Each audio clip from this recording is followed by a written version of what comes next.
Her hand shot out and grabbed his collar. Before Ethan Carter could speak, before he could think, before he could do anything at all, she kissed him. Hard. Right there, in front of 200 of Chicago's wealthiest people. He was a maintenance worker making $18 an hour. She was Victoria Sterling, CEO of a $2 billion company, and she had just made him her fake husband. But here's what nobody in that ballroom knew. This desperate kiss wasn't about love. It was about survival, because somewhere in that crowd, a monster was watching. And he would stop at nothing to destroy them both. Comment the city you're watching from so I can see how far this story travels. The alarm clock read 5:43 a.m. Ethan Carter opened his eyes 2 minutes before the buzzer would shatter what passed for sleep. He'd trained himself to do this years ago. Those extra seconds mattered. They gave him time to remember where he was, why he was alone, why the other side of the bed stayed cold. 2 minutes to build the armor that would carry him through another day. He silenced the alarm before it could sound. The apartment was quiet except for Chicago waking up around him. Traffic building below. The ancient heating system clanking to life. Ethan sat up, feet finding the cold floor. He allowed himself exactly 30 seconds of stillness. 30 seconds where he didn't have to be the provider, the protector, the single father holding together a life that had shattered 3 years ago. A drunk driver. A red light. Steel crumpling. Glass shattering. And Sarah, his wife, his best friend, stopped breathing before the ambulance arrived. She was 8 months pregnant with their second baby. 30 seconds. That was all he got. Then he stood and walked to the bathroom, careful to be quiet. His daughter Lily was still sleeping, and she needed every minute of rest before Mrs. Rodriguez arrived at 6:15. The mirror showed a man who looked older than 32. Brown hair that needed cutting. Stubble that would have to wait. 3 jobs. That was what it took to keep them afloat. Mornings at the Regency Crown Hotel. $18 an hour. Afternoons driving delivery routes. $14.50 an hour. Evenings picking up catering work when he could get it. $42,000 a year. $180,000 in debt from Sarah's medical bills and funeral costs. The math never worked, but Lily had food, clothes, a roof over her head. That was all that mattered. He got dressed in his maintenance uniform. Navy blue. Hotel logo over the heart. Steel-toed boots stretched into their 18th month. In the kitchen he started coffee and checked his phone. Text from his delivery supervisor. Someone called in sick. Can you add an extra route today?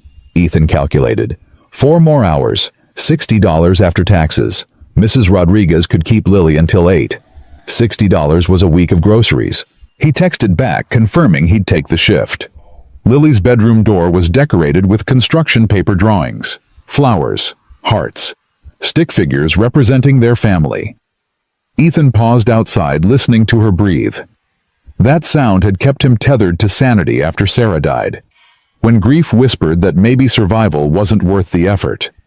He opened the door quietly. Lily slept buried under blankets, clutching her stuffed elephant, the one Sarah had bought when they found out they were having a girl, back when their biggest worry was nursery colors. Ethan left her sleeping and prepared her lunch. Peanut butter sandwich, apple slices, juice box. He wrote a note on a napkin. Lilybug, you're the bravest girl I know. Love, Daddy. The notes were ritual. 8 months now. Ever since he found the box of notes Sarah had written for Lily before she died. His notes weren't as good as Sarah's, but he wrote them anyway. At 6:13 a.m., Mrs. Rodriguez knocked. She was 71, retired teacher, living alone since her husband died 6 years ago. She'd started watching Lily when Ethan's previous childcare fell through. Temporary became permanent. Permanent became family. Mijo. Her voice was soft. You look terrible. Are you sleeping? Working. Same thing these days. Not the same thing. Sleeping is what you do at night, so you don't collapse. I'll take a day off when they start paying me enough to afford it. She made a disapproving sound, but moved toward Lily's room. Ethan followed. watched as Mrs. Rodriguez gently woke his daughter. Lily's eyes opened slowly, confused, then focusing. Then her expression shifted to something that made Ethan's chest ache. "Is today the day Mommy comes back?" She asked this twice a week, despite every gentle explanation. Mrs. Rodriguez glanced at Ethan with sympathy. "Today is Tuesday, mija. On Tuesdays we have pancakes. Then the library. Remember books about cats." The redirection worked. Lily climbed out of bed and let Mrs. Rodriguez guide her toward getting dressed. Ethan stood in the doorway, feeling like he'd failed at another piece of parenting Sarah would have handled better. He left at 6:28 a.m. The commute took 43 minutes when trains ran on schedule. They usually didn't. The Regency Crown Hotel occupied 12 floors of downtown Chicago real estate. Glass and steel. $700 per night for rooms Ethan could fit his entire apartment inside. He entered through the service entrance, the pathway designed to keep staff invisible to guests. His manager Kevin was in the break room, balding, stressed, reviewing work orders. "Carter, good timing. Presidential suite. Guest complaining about shower pressure. Not hot enough, not enough volume. They said it feels weak. Get it done before 8. Day managers on edge about the Christmas gala." The Christmas gala. Tonight. Annual event where wealthy people congratulated themselves on charitable donations while drinking champagne worth more than Ethan earned in a day. He took his tool bag and headed up. The guest wasn't in the suite, probably at breakfast spending $30 on eggs. Ethan fixed the non-problem in 8 minutes. The next 6 hours passed in familiar rhythm. Broken ice machine. Just needed the filter replaced. Clogged toilet in room 412. Professional discretion required. Light fixture in the conference room. 20 minutes. Bulb that cost $14 and would be billed at $75. Ethan moved through the hotel like a ghost. Present but unnoticed. A woman in designer clothes held the elevator door for him once. Smiled with careful politeness that acknowledged he was human, but preferred not to think about the economic gulf between them. A businessman complained about hallway noise, then walked away mid-conversation when his phone rang. Being invisible was survival strategy. Lunch was 15 minutes in the break room. Sandwich he'd packed, scrolling through his phone. Texts from Mrs. Rodriguez. Lily had eaten lunch, currently napping. Bank account hovering just above overdraft. At 1:47 p.m., Kevin found him. "Carter, I need a favor. Night shift called out sick. Cover the Christmas gala tonight. 6 to 2 a.m., time and a half." Ethan calculated. 8 hours at $27 an hour. $216 before taxes. But it meant calling Mrs. Rodriguez, canceling the delivery route, another day running on no sleep. "I'll take it." Kevin's relief was visible. Mostly just be available. Keep service elevators running. Should be easy money. Easy money. That was what managers said about shifts that were never easy. Ethan called Mrs. Rodriguez. "Of course I'll keep Lily overnight, mijo. Don't worry." "I'm sorry. I keep asking. You keep providing for your daughter. Nothing to apologize for." The delivery supervisor was less understanding. Reliability matters for contractors who want to keep getting shifts. Ethan listened to the lecture while counting 216 versus 60 lost. Math mattered more than pride. It won't happen again. They both knew it would. At 5:47 p.m., Ethan stood near the service corridor entrance in the transformed ballroom. Crystal chandeliers, tables draped in white, centerpieces costing more than his monthly rent, string quartet playing something classical. He didn't belong here except as invisible support staff. The event coordinator had briefed them. Remain unseen, respond immediately, never interrupt networking guests. Easy money. So far just standing around waiting for emergencies that hadn't materialized. He watched Chicago's elite arrive. Old money with casual confidence.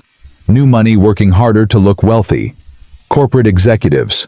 Young professionals trying to network their way up. Then she arrived at 7:04 p.m. Tall. Blonde hair in elegant style. Black dress with tailoring that cost thousands. She moved with confidence, knowing exactly who she was. No hesitation as she entered and began greeting people with practiced ease. Ethan watched her circulate, spending exactly the right amount of time with each group, laughing at appropriate moments, touching arms with familiarity that suggested intimacy without crossing boundaries. This was a woman who'd weaponized charm, who understood business happened in rooms like this. She paused near the windows, accepted champagne from a server who appeared with perfect timing. For a moment, her composure slipped, exhaustion visible in her dropping shoulders. Then she saw something across the room. Her entire body went rigid. Ethan followed her gaze. A man in expensive suit stood near the entrance, scanning the crowd. Late 30s. Silver hair at temples. Confidence that felt performative.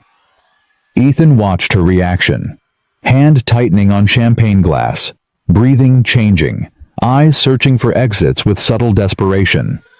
This wasn't uncomfortable acquaintance. This was fear. She turned and walked toward the service corridor, quick but not obvious, retreating while trying not to appear like retreat. Then she ducked behind the column where Ethan stood. Up close, she was younger than he'd thought. Early 30s, breathing rapid, controlled panic she was fighting to suppress. When she looked up at him, her eyes showed something Ethan recognized from his own reflection after Sarah died. Terror. Absolute terror. Her hand shot out and grabbed his collar. "Pretend to be my husband. Right now." Ethan opened his mouth, and she kissed him. Hard. The ballroom didn't fall silent. Conversations continued. Music played. But in Ethan's awareness, everything stopped. 5 seconds. Maybe. Felt like an hour. When she pulled back, her hand still gripped his collar. He could feel her trembling. Full body shaking. Across the room, the silver-haired man stood frozen. Face draining of color.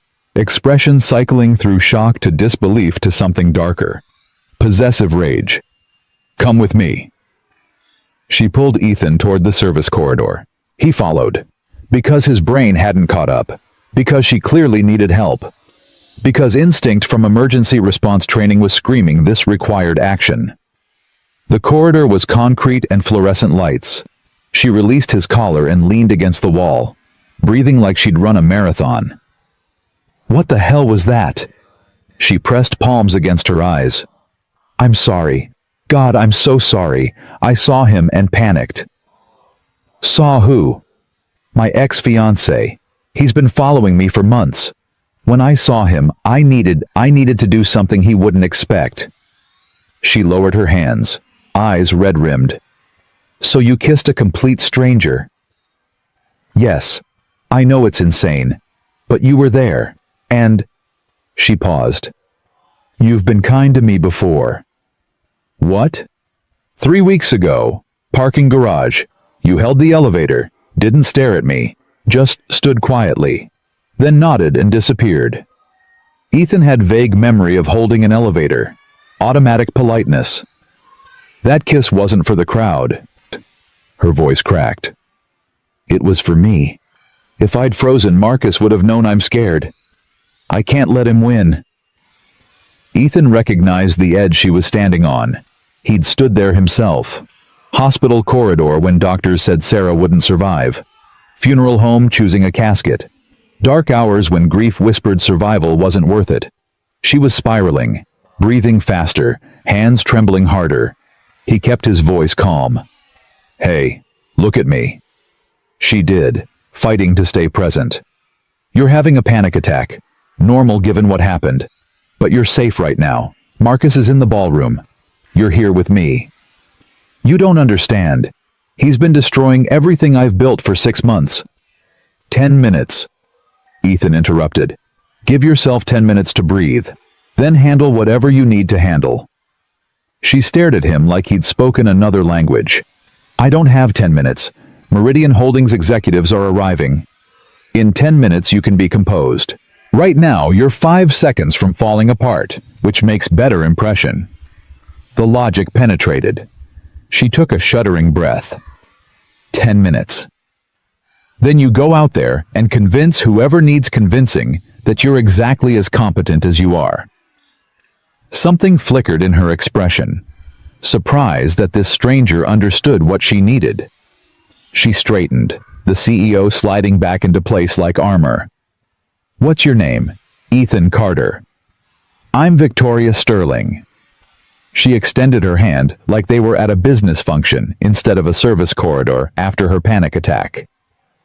"Thank you for helping, for not asking questions." Ethan shook her hand.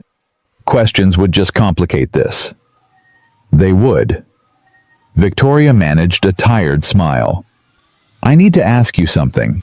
You should probably say no. It's insane and inappropriate." Ethan had a feeling where this was going. Every rational part screamed to extract himself before this became whatever mess she was about to propose. But he couldn't walk away from someone drowning. "What happens after 10 minutes? "I go back out and face him. But if I'm alone, he'll see weakness. Use tonight against me with the board. Suggest I'm not stable enough to run Sterling Capital." She paused, calculating. "But if I walk out with someone, if Marcus sees I've moved on, it changes the dynamic. You want me to stand next to you while you talk to these Meridian people?" "Yes. Tonight. Maybe the next few days. Until contracts are signed." Insane. Ethan had Lily at Mrs. Rodriguez's. Delivery shifts tomorrow. A carefully balanced life that didn't include pretending to be a billionaire's husband. But he knew what it felt like to face worst moments alone. "I'm a maintenance worker. I don't know anything about your world. I'll mess this up." Victoria's expression shifted. Hope breaking through desperation. "You already saved me once tonight." Ethan thought about Lily's question from last week. "Daddy, if someone needs help, are we supposed to help them?" He'd said yes. "Keep your money." "What? If I do this, I'm not doing it for a paycheck." "Then why?" "Because 3 years ago a nurse held his hand and told him he didn't have to face the worst night alone. Because Lily asked about helping people, and Ethan wanted to tell her yes. Because nobody should deal with this alone. Because sometimes people need help." Victoria's eyes went bright with tears. She blinked back. "Okay. Just stand next to me. Let Marcus see I'm not frozen." They stepped back into the ballroom. Her hand slid into his elbow. Fingers digging in with pressure, communicating how much control she was exerting. Heads turned. Whispers rippled. Wealthy people processing Victoria Sterling with a maintenance worker. They crossed toward the windows where a group surrounded an older couple radiating casual wealth. Marcus stood on the periphery, eyes tracking their approach with predatory focus. Up close, he looked exactly like the kind of man Ethan had learned to distrust. Too polished. Smiling with his mouth while his eyes calculated. His voice was smooth. "Victoria, I didn't realize you'd be bringing a guest." Victoria's grip tightened. "Marcus, I didn't realize you'd be here at all." "Meridian Holdings invited me personally. They value my insights on Sterling Capital's strategic direction." Casual threat, delivered with a smile. "How interesting you're suddenly concerned about my business relationships." "Not sudden at all." Victoria matched his false warmth. "I've always been concerned about people who undermine Sterling Capital." Marcus's gaze slid to Ethan, dismissive and cruel. "Though I see your taste in companions hasn't improved." Something shifted in Ethan. Protective instinct, overriding trained invisibility. He extended his hand. "Ethan Carter, Victoria's husband." The word dropped like a stone into still water. Nearby guests went silent. Marcus's face cycled through expressions. Shock, disbelief, rage, forced control. "Husband." He repeated it like a foreign concept. I don't recall hearing about a wedding. We've been married about a year. Ethan glanced at Victoria. She nodded slightly. Small ceremony, very private. How convenient. No one knew. No records. We didn't need announcements. Ethan kept his voice level. Some things are worth keeping between people who matter. The older couple, Meridian Holdings executives, stared openly. The woman smiled at Victoria, raised her champagne in small congratulation. It was working. Marcus looked like someone had rearranged his chessboard. Victoria's voice carried just enough warmth. Excuse us, Marcus. We should say hello to Richard and Patricia. They missed our ceremony. She guided Ethan away, leaving Marcus with an expression that promised consequences. They crossed the ballroom toward the older couple, and Ethan felt every step like walking through deep water. Victoria's hand remained locked on his elbow, her nails digging crescents into his skin through the fabric of his uniform. Richard Chen extended his hand first. Firm grip, assessing eyes. Victoria, we've been hearing interesting things tonight. Richard, Patricia. Victoria's voice was steady now, controlled. I'd like you to meet my husband, Ethan Carter. Patricia Chen smiled warmly.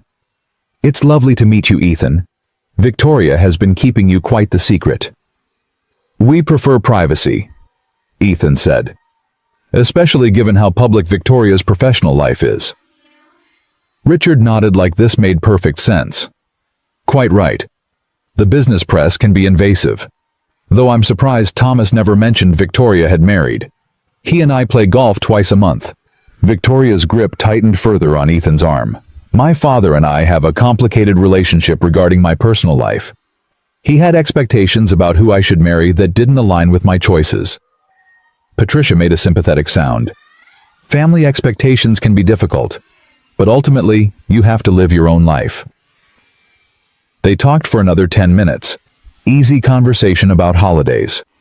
Chicago weather. The Meridian. Holdings partnership.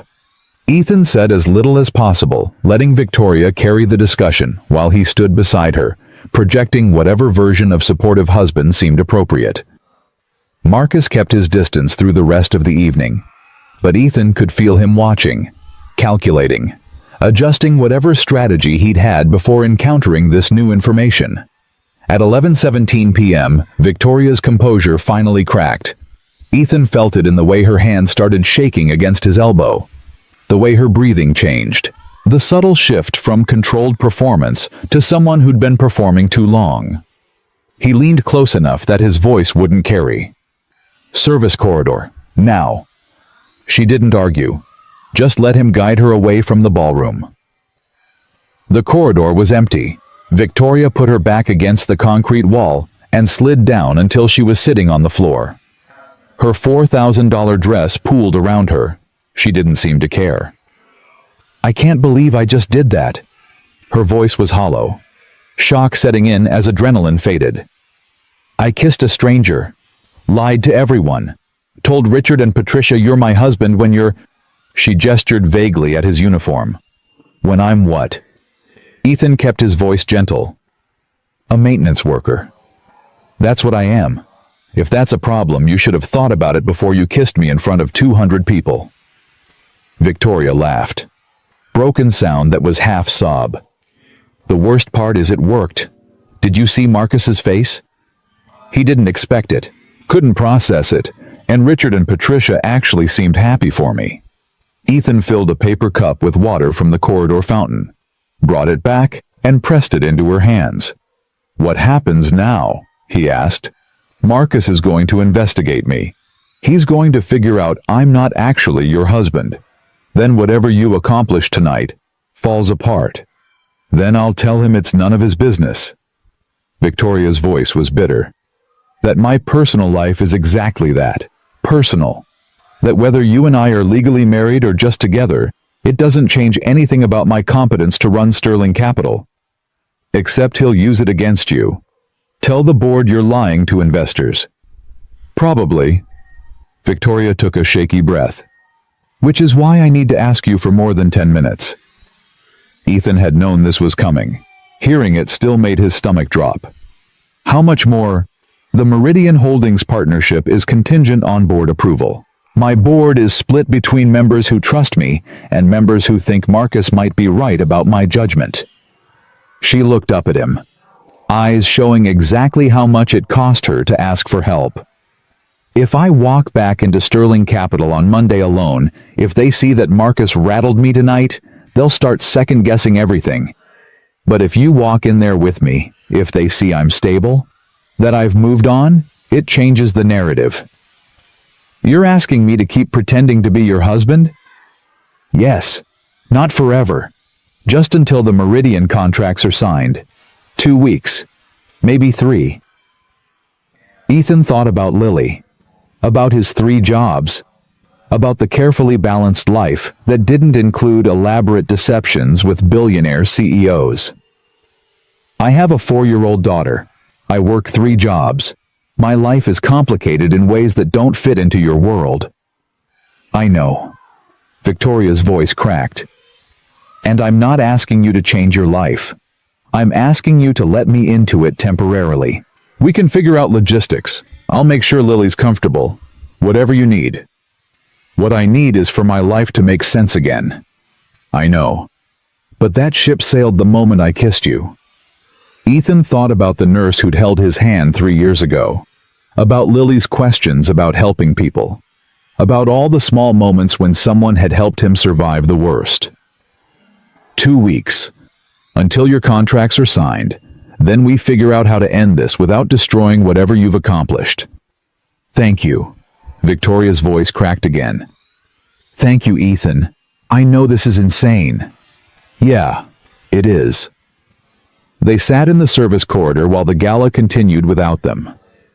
2 strangers who'd just agreed to construct an elaborate lie. Footsteps echoed from the far end of the corridor. Marcus appeared. He stopped when he saw them sitting together. Ethan's hand resting on Victoria's shoulder in a gesture that could be read as supportive or intimate. Victoria. His voice was cold, controlled. We need to talk. Ethan stood, positioned himself between Marcus and Victoria.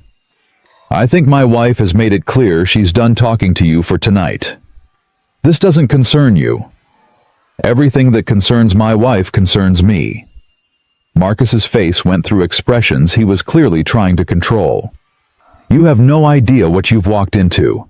This woman is manipulating you, using you, and when she's done, she'll discard you like everything else she doesn't need. Victoria stood, composure rebuilt enough to face him directly. That's rich coming from the man who spent our engagement positioning himself to take over my company. Victoria, go home, Marcus. You've done enough damage for one night. This isn't over. Yes, it is. It's been over since I called off our wedding 8 months ago. You just haven't accepted it yet. Marcus looked between them, calculating, recognizing that whatever strategy he'd planned had failed spectacularly. We'll see what the board thinks about your new husband. I'm sure they'll have questions about when this marriage happened and why nobody knew about it. Let them ask. Unlike you, I don't owe the board explanations about my personal life. Marcus walked away without responding. Victoria turned to Ethan. For the first time since kissing him in front of 200 people, she smiled with something approaching genuine warmth. You just called me your wife to Marcus's face. You started it by kissing me. I figured I'd commit to the bit. You're very good at committing. Most people would have run away screaming by now. Most people didn't spend 3 years learning that running away from hard situations doesn't make them less hard. Victoria studied him. You're not what I expected when I grabbed you tonight. What did you expect? Someone who'd say yes to money. Someone who'd treat this like a transaction. Someone who wouldn't understand why I'm fighting so hard.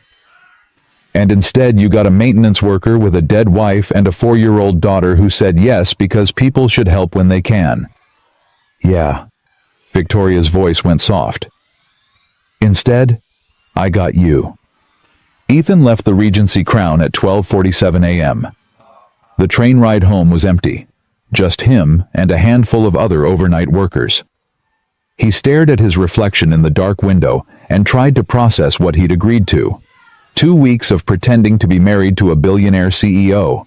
2 weeks of lying to people who could make or break her career. 2 weeks of hoping Marcus wouldn't dig too deep. His phone buzzed. Text from Victoria. "Thank you again for tonight. My lawyer will call you tomorrow morning to discuss details." Ethan typed back, "Make sure your lawyer calls after 8 a.m. Lily wakes up early, and I don't want to explain Daddy's new fake wife before breakfast." Victoria's response came immediately. "Noted. And for what it's worth, you're good at this. The husband performance. Very convincing. Years of practice pretending I'm holding it together. Turns out the skills transfer. That's depressingly relatable. Get some sleep, Ethan. Tomorrow's going to be complicated." He arrived at his apartment at 1:34 a.m. Mrs. Rodriguez was asleep in his armchair, knitting project in her lap, television playing some telenovela on low volume. He woke her gently, apologized for keeping her so late, tried to pay her $50. She waved away the money. "Mijo, you don't pay family. Lily's fine. She went to bed at 8. No nightmares tonight." "Mrs. Rodriguez, I need to tell you something." She studied his face with sharp eyes that missed nothing.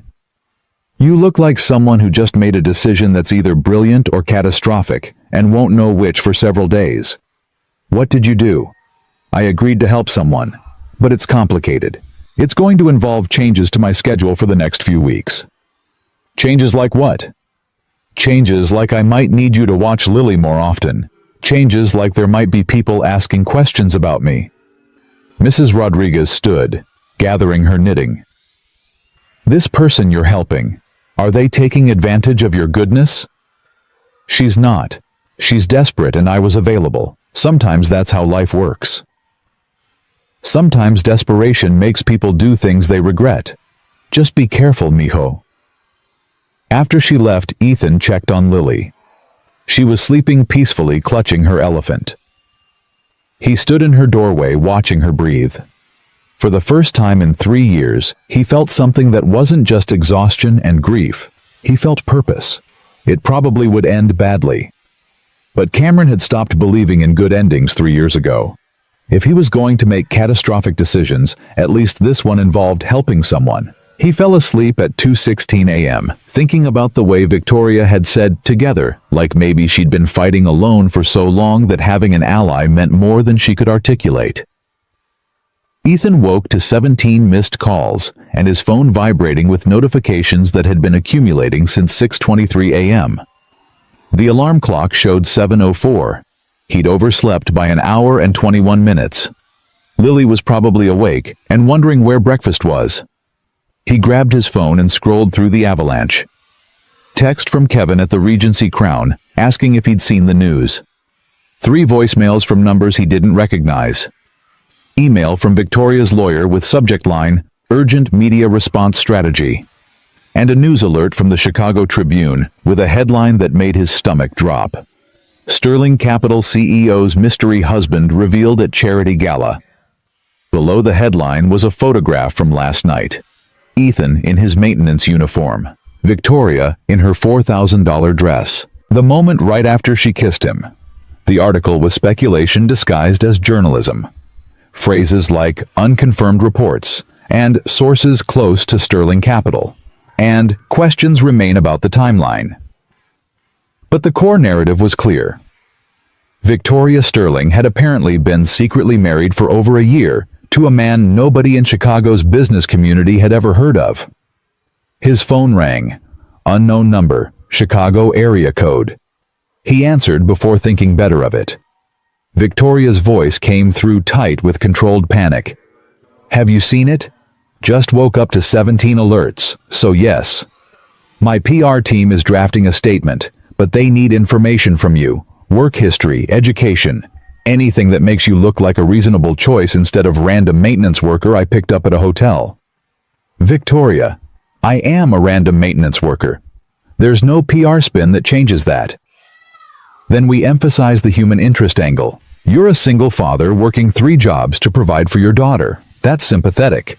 That's the kind of story that makes people root for you instead of judging me." The phrase, "judging me," landed wrong, carrying implications about how Victoria's world viewed people like Ethan. He pushed down the irritation. She was panicking. Panic made people say things they didn't mean. "What do you need from me?" "My lawyer Jennifer Chen is coming to your apartment in 45 minutes. She'll interview you, go over our story, prepare you for questions." 45 minutes. Tell your lawyer not to look too shocked by the neighborhood. "Ethan." Victoria's voice went softer. "I'm sorry. I'm sorry this exploded faster than we expected. Save the apology for when this is over and we can evaluate whether it was worth it." He hung up and found Mrs. Rodriguez standing with spatula in hand. She'd clearly heard enough. "Mijo, you want to tell me why a lawyer is coming here in 45 minutes? Ethan sat down at the table, accepting the coffee she poured. "Remember when I said I was helping someone and it was complicated?" "I remember. It got more complicated, and I can't explain all of it. But for the next few weeks people might be asking questions about me and Lily." Mrs. Rodriguez studied him. "This woman you're helping, is she the blonde from the newspaper photo?" "You saw the photo."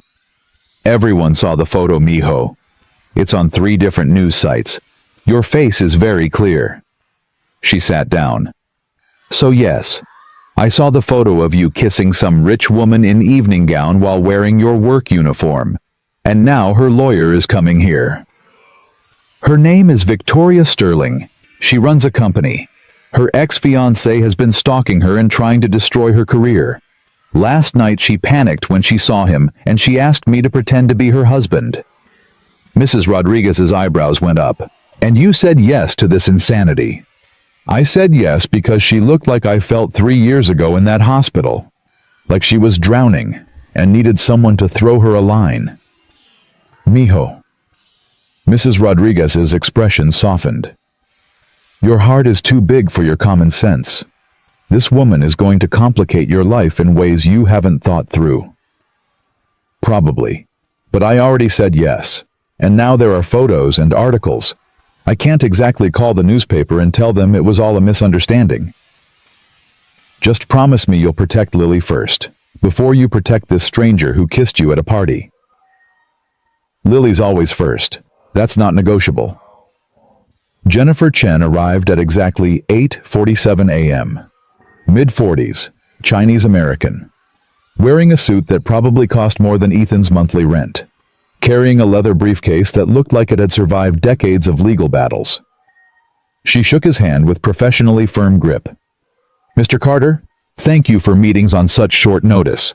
I know this situation has escalated quickly." Ethan showed her to the kitchen table. Lily had moved to the living room with Mrs. Rodriguez, both pretending to watch cartoons while clearly trying to eavesdrop. Jennifer pulled out a tablet and documents. "I'm going to ask you questions. Some will feel invasive. All are necessary.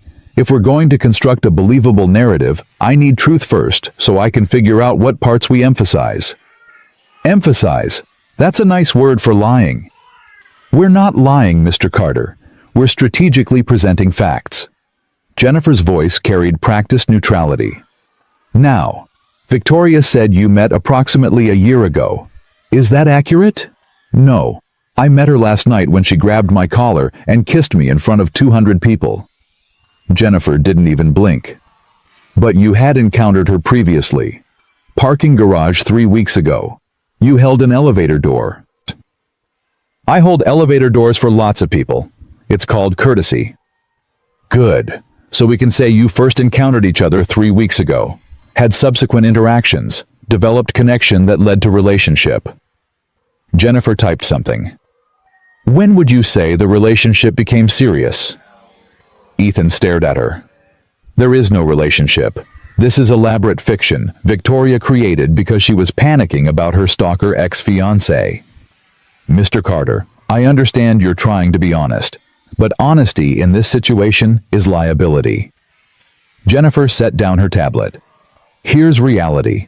That photograph is on every business news site in Chicago. Marcus Ashford is currently calling board members telling them Victoria has been lying about her personal life. If we don't construct believable timeline, the board will question her judgment. The Meridian Holdings partnership collapses. She paused. We need you to commit to this narrative completely, or we end this arrangement now before more damage is done. Ethan thought about Victoria's face last night. The terror in her eyes when she'd seen Marcus. How he'd already said yes and backing out now would leave her worse off. What do you need me to say? Relief flickered across Jennifer's professional composure. Tell me about your work history, education, family background, anything that explains who you are beyond maintenance worker. For 40 minutes, Ethan walked Jennifer through his life. High school graduation, but no college. Sarah got pregnant senior year. They decided to get married instead of pursuing degrees they couldn't afford. Emergency response training through a community program because Ethan was good in crisis situations. 5 years on a rescue team before Sarah died, and he quit because he couldn't handle the pressure anymore. 3 jobs now. $42,000 a year. $180,000 in debt. 2-bedroom apartment. Lily in state-subsidized preschool. Mrs. Rodriguez as unpaid childcare. Jennifer typed everything without judgment. The rescue team training is good. We can emphasize that. Makes you sound more capable. She scrolled through notes. The deceased wife is sympathetic, but we need to be careful not to make it sound like Victoria is rebound. How long ago did she die? 3 years, and her name was Rachel, not the deceased wife. Of course. I apologize. Jennifer's voice softened marginally. 3 years is appropriate grieving period. We can work with that timeline. They spent another hour constructing the narrative. Ethan and Victoria met professionally. He'd been doing maintenance work at a conference where she was speaking. They'd encountered each other multiple times over subsequent months, started talking, discovered unexpected connection despite economic differences. Relationship developed slowly. Neither rushing. Cameron had Lily to consider. Victoria had her career. They got married at courthouse 11 months ago. Small ceremony, just immediate family. Victoria wanted privacy after the disaster with Marcus. Ethan was supportive of her career, understanding that being CEO required discretion about personal life. They maintained separate residences initially because Lily needed stability. It was believable because it hid enough truth, and flexible enough that they could adjust details when questions arose. Jennifer closed her tablet at 10:34 a.m. You're very good at this. Most people struggle to maintain consistent narrative under pressure. You answered every question without hesitation. I spent 3 years learning to lie about being okay when I wasn't. Turns out the skills transfer. Victoria said something similar. Jennifer packed her briefcase. She said you understood what it meant to perform stability while drowning inside. Ethan didn't respond. What happens now? Now we prepare for Marcus to attack. He will absolutely investigate you. Employment history, finances, your late wife, everything. Jennifer paused. But based on what you've told me, the worst he'll find is that you're a working-class man dealing with tragic loss while raising daughter alone. That narrative makes Victoria look more human rather than less competent. Unless the board thinks she's so desperate she married the first person who showed her kindness. Then we emphasize that you pursued her, that you saw past the CEO to the woman underneath. Jennifer stood. Mr. Carter, I know this seems insane, but Victoria wouldn't have asked for help if she wasn't truly desperate. Marcus has been systematically destroying her for 6 months. She needs this partnership to succeed, or she loses everything. After Jennifer left, Ethan sat staring at the documents she'd left behind. Bullet points of their fake relationship. Timeline of moments that never happened. Photograph of him and Victoria from last night with caption, Love Finds a Way, Sterling CEO's Surprise Marriage. Mrs. Rodriguez appeared with coffee he hadn't asked for, but desperately needed. She sat down across from him. This is going to change everything. Your quiet life. Your careful invisibility. Once people know who you are, you can't go back to being anonymous maintenance worker. I know. And this woman, Victoria, she's asking you to risk a lot for her. What's she risking for you? Ethan hadn't thought about it that way. Victoria had recruited him for a role that served her needs, promised to make sure Lily was comfortable, offered compensation he'd refused. But Mrs. Rodriguez was right. Victoria wasn't actually risking anything. If this arrangement collapsed, she'd just return to being CEO with complicated personal life. Ethan would be the one whose face was in newspapers, whose daughter's privacy had been violated, whose life had been permanently altered. I already said yes, so either I commit completely or I back out now and leave her worse off than when we started. Sometimes the brave thing isn't helping. Sometimes it's recognizing when you're being used and walking away before you get hurt. And sometimes people are drowning, and you're the only one close enough to throw them a line. Maybe you both drown, but at least you tried. Mrs. Rodriguez sighed. Just promise me you'll protect Lily first. Lily's always first. But even as Ethan said it, he wondered how he'd protect Lily from media attention that was already spinning their lives into narrative neither of them controlled. The photograph showed his face clearly. Any competent journalist could find his address, his employment records, his daughter's preschool. Privacy was already gone. The only question was whether what they gained would be worth what they lost. The media explosion accelerated through the weekend. By Saturday morning, Ethan's story had spread beyond Chicago business publications into national news sites that loved narratives about class-crossing romance. Headlines got progressively more absurd. Cinderella story in reverse billionaire CEO marries maintenance worker. Love knows no tax bracket, Sterling Capital's secret wedding. From service elevator to boardroom, how one man won Chicago's ice queen. Ethan's phone filled with requests for interviews. Good Morning America wanted them on Monday. People magazine offered 5 figures for exclusive wedding photos that didn't exist. TMZ camped outside his apartment building until security threatened to call police. Victoria called Saturday afternoon. Pack a bag. You and Lily are moving into my place until this dies down.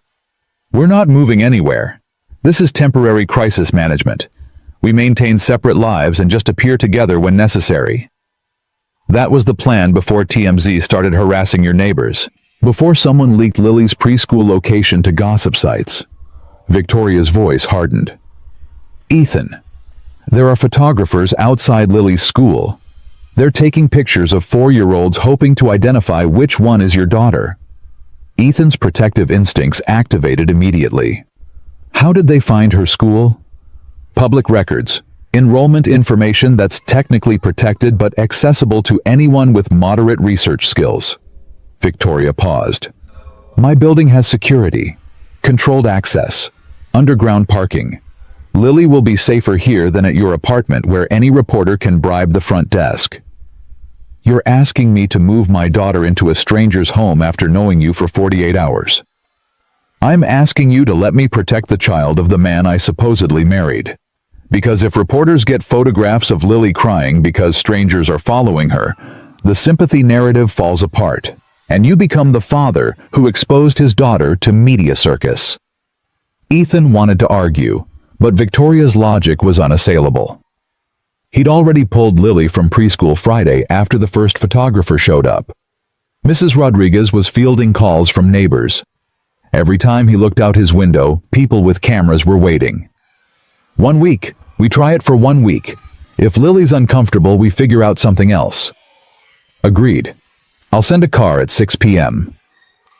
The car that arrived was a black Lincoln Navigator with tinted windows. The driver loaded their bags with professional efficiency, his expression carefully neutral about transporting a maintenance worker and 4-year-old to his employer's penthouse. Lily was fascinated by the car, chattering about leather seats and bottled water and television screens.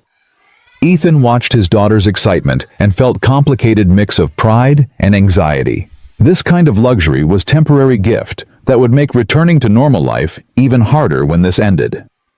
Victoria's building occupied the top 15 floors of a tower overlooking Lake Michigan.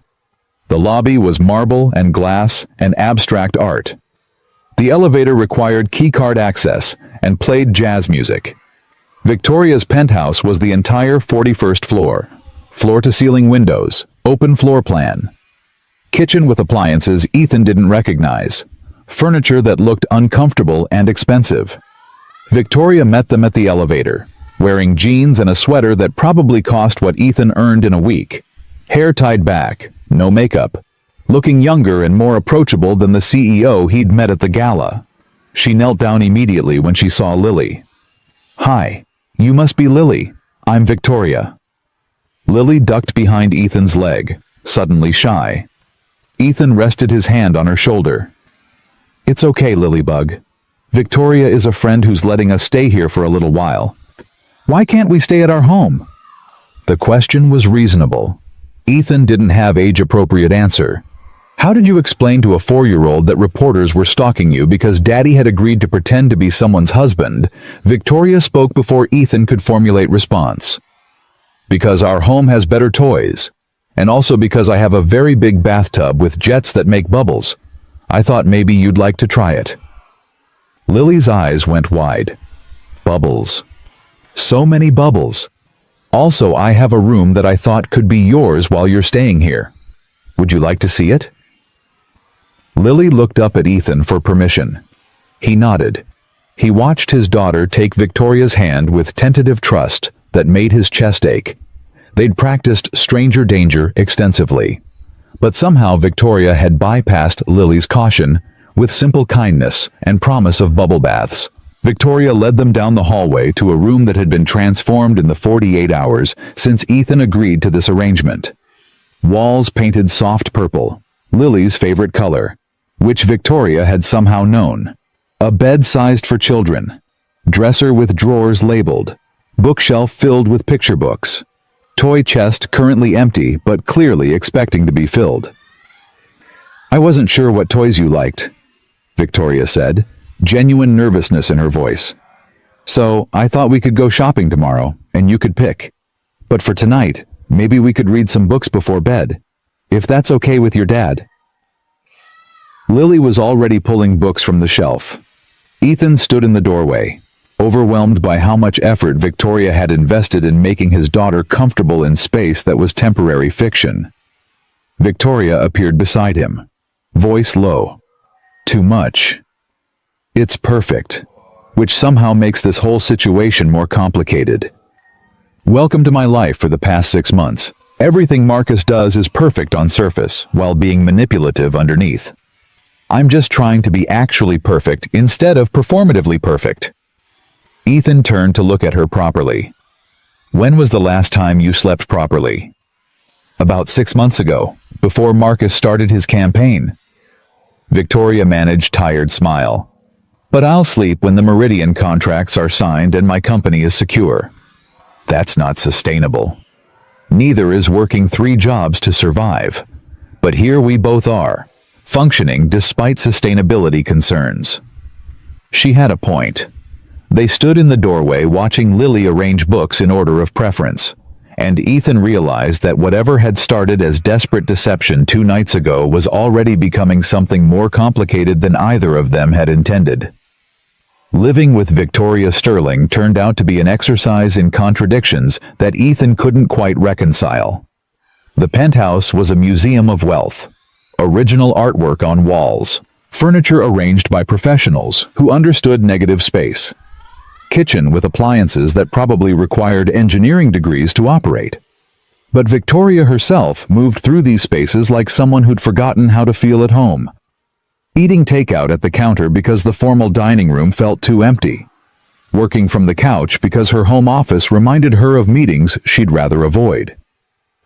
Lily adapted faster than Ethan expected. 4-year-old resilience making luxury feel normal within days. She loved the bathtub with jets, the view of the lake from her purple bedroom, the way Victoria would sit on the floor and build block towers without checking her phone every 30 seconds. On their 3rd night, Lily asked the question Ethan had been dreading. "Is Miss Victoria going to be my new mommy?" They were sitting at the breakfast counter. Victoria had insisted on calling it breakfast, even though they were eating dinner because the formal dining table felt performative. The question landed in the middle of conversation about what movies Lily liked. Victoria's fork paused halfway to her mouth. Expression carefully neutral, clearly monitoring Ethan's reaction before formulating her own. Ethan set down his water glass and chose honesty because lying to Lily about important things never worked. Miss Victoria and I are friends helping each other right now. We're not... He searched for age-appropriate phrasing. We're not making permanent plans yet. We're just figuring things out day by day. Lily absorbed this with the seriousness she brought to important topics. But you like her, right? You smile different when she's here. The observation was accurate and uncomfortable. Ethan had noticed it himself. The way tension he'd been carrying for 3 years eased slightly when Victoria was present. Like having an ally in survival made survival feel less impossible. But acknowledging that felt dangerous when their arrangement was supposed to be temporary fiction. Victoria spoke before Ethan could deflect. I like your dad too, Lily. He's one of the kindest people I've ever met. But being kind to each other doesn't automatically mean we're going to get married for real. Sometimes people are just good friends who help each other through hard times. Daddy said Mommy was his best friend before she became my mommy. Lily's voice went quieter. Do you think Mommy would be mad if Daddy had a new best friend? Ethan felt his throat close. Sarah had been dead for 3 years, but Lily still processed her absence in waves. Moments of clarity about death mixing with childhood magical thinking that maybe if she was good enough, Mommy might come back. I think Mommy would want Daddy to have friends who make him smile. Ethan kept his voice steady. And I think she'd like Miss Victoria because Miss Victoria is kind to you. Mommy always said people who are kind to kids are the best kind of people. Lily nodded, satisfied with this logic, returned to her dinner. Ethan and Victoria exchanged glances that communicated volumes neither of them was ready to voice. They were crossing boundaries faster than intended, constructing emotional intimacy alongside the fake marriage narrative. Neither of them knew how to slow down without hurting the other. The attack came Monday morning. Leaked documents appeared on Chicago Business Journal's website at 6:47 a.m. Ethan woke to Victoria standing in his bedroom doorway, his temporary bedroom, the guest room that had somehow become his space. She held her tablet with an expression mixing fury and resignation. Marcus struck. Employment records, financial history, everything. It's all public now. Ethan sat up, exhaustion making cognition difficult. How bad? Read it yourself. Read it. The article was titled, Sterling CEO's Husband Financial Instability Raises Questions About Judgment. Below the headline was everything Ethan had told Jennifer Chen during their interview, but twisted into narrative that made him sound like opportunist rather than survivor. 3 jobs framed as inability to hold steady employment. Medical debt presented as financial irresponsibility. Sarah's death mentioned but minimized. Life insurance payout characterized as windfall that Ethan had somehow squandered. Photographs accompanied the article. His apartment building looking worse in professional photography than it did in person. His rusted truck in the parking lot. His maintenance uniform from the Regency Crown. The implication was clear. Victoria Sterling had married someone so financially unstable that questions about her judgment were not just reasonable but mandatory. The comment section was predictably vicious. People questioning Ethan's motives, suggesting he'd targeted Victoria deliberately, speculating about prenuptial agreements and whether Sterling Capital's board should intervene. Ethan read through the article twice, watching his life get dissected and reassembled into a weapon designed to destroy Victoria's credibility. The worst part was that technically everything was accurate. He did work 3 jobs. He did have massive debt. He did live in a 2-bedroom apartment that cost $800 a month. The facts were correct. Only the framing was malicious. Victoria was pacing, energy contained, but barely. Jennifer is drafting a response, but she says anything we say will just draw more attention. Marcus is betting that the best strategy is letting this narrative solidify before we can counter it. So what do we do? We fight back. You give an interview. Tell your side of the story before Marcus can define it for you.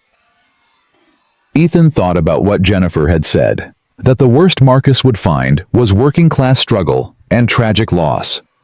But seeing it weaponized in print made the vulnerability feel different, more exposed than he'd anticipated. What kind of interview? Local news. Someone sympathetic who will ask questions that let you explain rather than defend. We frame this as class prejudice. Business elite uncomfortable with CEO marrying outside her economic bracket. Make the story about them judging you rather than about you being opportunist. It was smart strategy, and Ethan hated how calculating it sounded.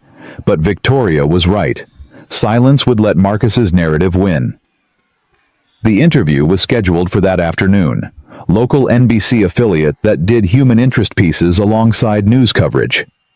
The reporter was a woman named Sarah Chen, who'd built her career on profiling people who didn't usually get media attention. She arrived at Victoria's penthouse at 3 o'clock with camera crew that was respectfully minimal. Sarah was early 40s, dressed in professional casual. She shook Ethan's hand with genuine warmth that felt different from the transactional politeness he'd experienced from Victoria's lawyer. "Mr. Carter, thank you for agreeing to this interview. I know the past few days have been overwhelming." They sat in Victoria's living room, cameras positioned to capture Ethan with the lake view behind him. Sarah asked her sound technician to check levels, then settled into her chair with notepad. "Let's start simple. Tell me about your wife, Sarah. What was she like?" The question surprised Ethan. Nothing in Marcus's leaked documents had included personal details about Sarah beyond her death. This reporter had clearly done independent research. Ethan took a breath, letting himself remember Sarah in ways that didn't hurt quite as much as they used to. She was a nurse, pediatric ICU. She worked nights mostly. And she'd come home exhausted but still find energy to play with Lily, to make breakfast feel special. Even when we were both running on no sleep. His voice caught. She was the kind of person who made hard things feel manageable just by being present. How did she die? Car accident. Drunk driver ran a red light. She was 8 months pregnant with our second child. Ethan heard his voice go flat, protective mechanism against grief that was still raw. I was supposed to pick her up from her shift, but I was running late from my delivery route. She decided to drive herself rather than wait. If I'd been on time... He stopped, because finishing the sentence meant voicing the guilt he'd carried for 36 months. Sarah's voice was gentle. That's a lot of weight to carry. Do you blame yourself? Every single day. And Lily, how has she processed losing her mother? Ethan glanced toward the hallway where Lily was playing in her room, Victoria reading to her from picture book about cats. She still asks when mommy's coming home. We've explained death probably 200 times, but 4-year-olds don't process permanence the same way adults do, so I just keep explaining, and hoping eventually it'll stick. That must be exhausting. Parenting is exhausting. Parenting while working 3 jobs to stay afloat is... Ethan searched for adequate descriptor. It's survival mode. You just do what needs doing, and try not to think about whether you're doing it well enough. Sarah made note on her pad. The article this morning characterized your employment situation as instability. But from what I understand, you work maintenance at the Regency Crown Drive delivery routes and pick up catering shifts. That's not instability. That's someone working 60+ hours a week to provide for their child. Thank you for recognizing the difference. So when you met Victoria Sterling, how did that happen? The official story says you met professionally about a year ago. Ethan had memorized the timeline Jennifer constructed. But sitting in interview with cameras recording felt different from rehearsing with a lawyer. This was permanent record. We met at a conference where Victoria was speaking. I was doing maintenance work at the venue. We started talking during breaks. Discovered we had more in common than our economic differences suggested. The lies came easier than they should. We both understood what it meant to lose people. Her mother died when she was 19. My wife died 3 years ago. That shared grief created connection that went deeper than what our bank account suggested was possible. And your relationship developed from there. Slowly. Neither of us was rushing into anything. I had Lily to consider. Victoria had her career. But over time we realized we made each other's lives better. That having a partner who understood pressure made pressure more bearable. Sarah leaned forward slightly. The article suggests you're financially motivated, that you saw opportunity and took it. What do you say to people who think you're with Victoria for her money? Ethan let himself feel the anger that question deserved. Let it show on his face. I say they're revealing their own prejudices about class and worth. I work 3 jobs. I provide for my daughter. I pay my bills, even when paying them means choosing between electricity and groceries. If people think I need to marry someone for money, that says more about how they value human dignity than it does about my character. Do you love her, Victoria? The question hit harder than Ethan expected, because he didn't have an answer he was confident about. What he felt for Victoria was complicated. Gratitude for how she treated Lily. Respect for her competence. Growing affection that might be love or might just be proximity. But saying any of that on camera would undermine the narrative. I love that she reads to Lily without being asked. I love that she works 16-hour days and still finds energy to build block towers. I love that she understands what it means to survive loss without letting loss define you. Ethan paused. Whether that's romantic love or deep respect, I'm still figuring out. But I know she matters to me in ways that have nothing to do with her bank account. The interview continued for another 30 minutes. Sarah asking questions that let Ethan explain rather than defend. When she finally called cut, her expression suggested genuine sympathy. That was powerful testimony, Mr. Carter. I think people will see you differently after this airs. The segment ran on evening news at 5 o'clock and was online by 5:17.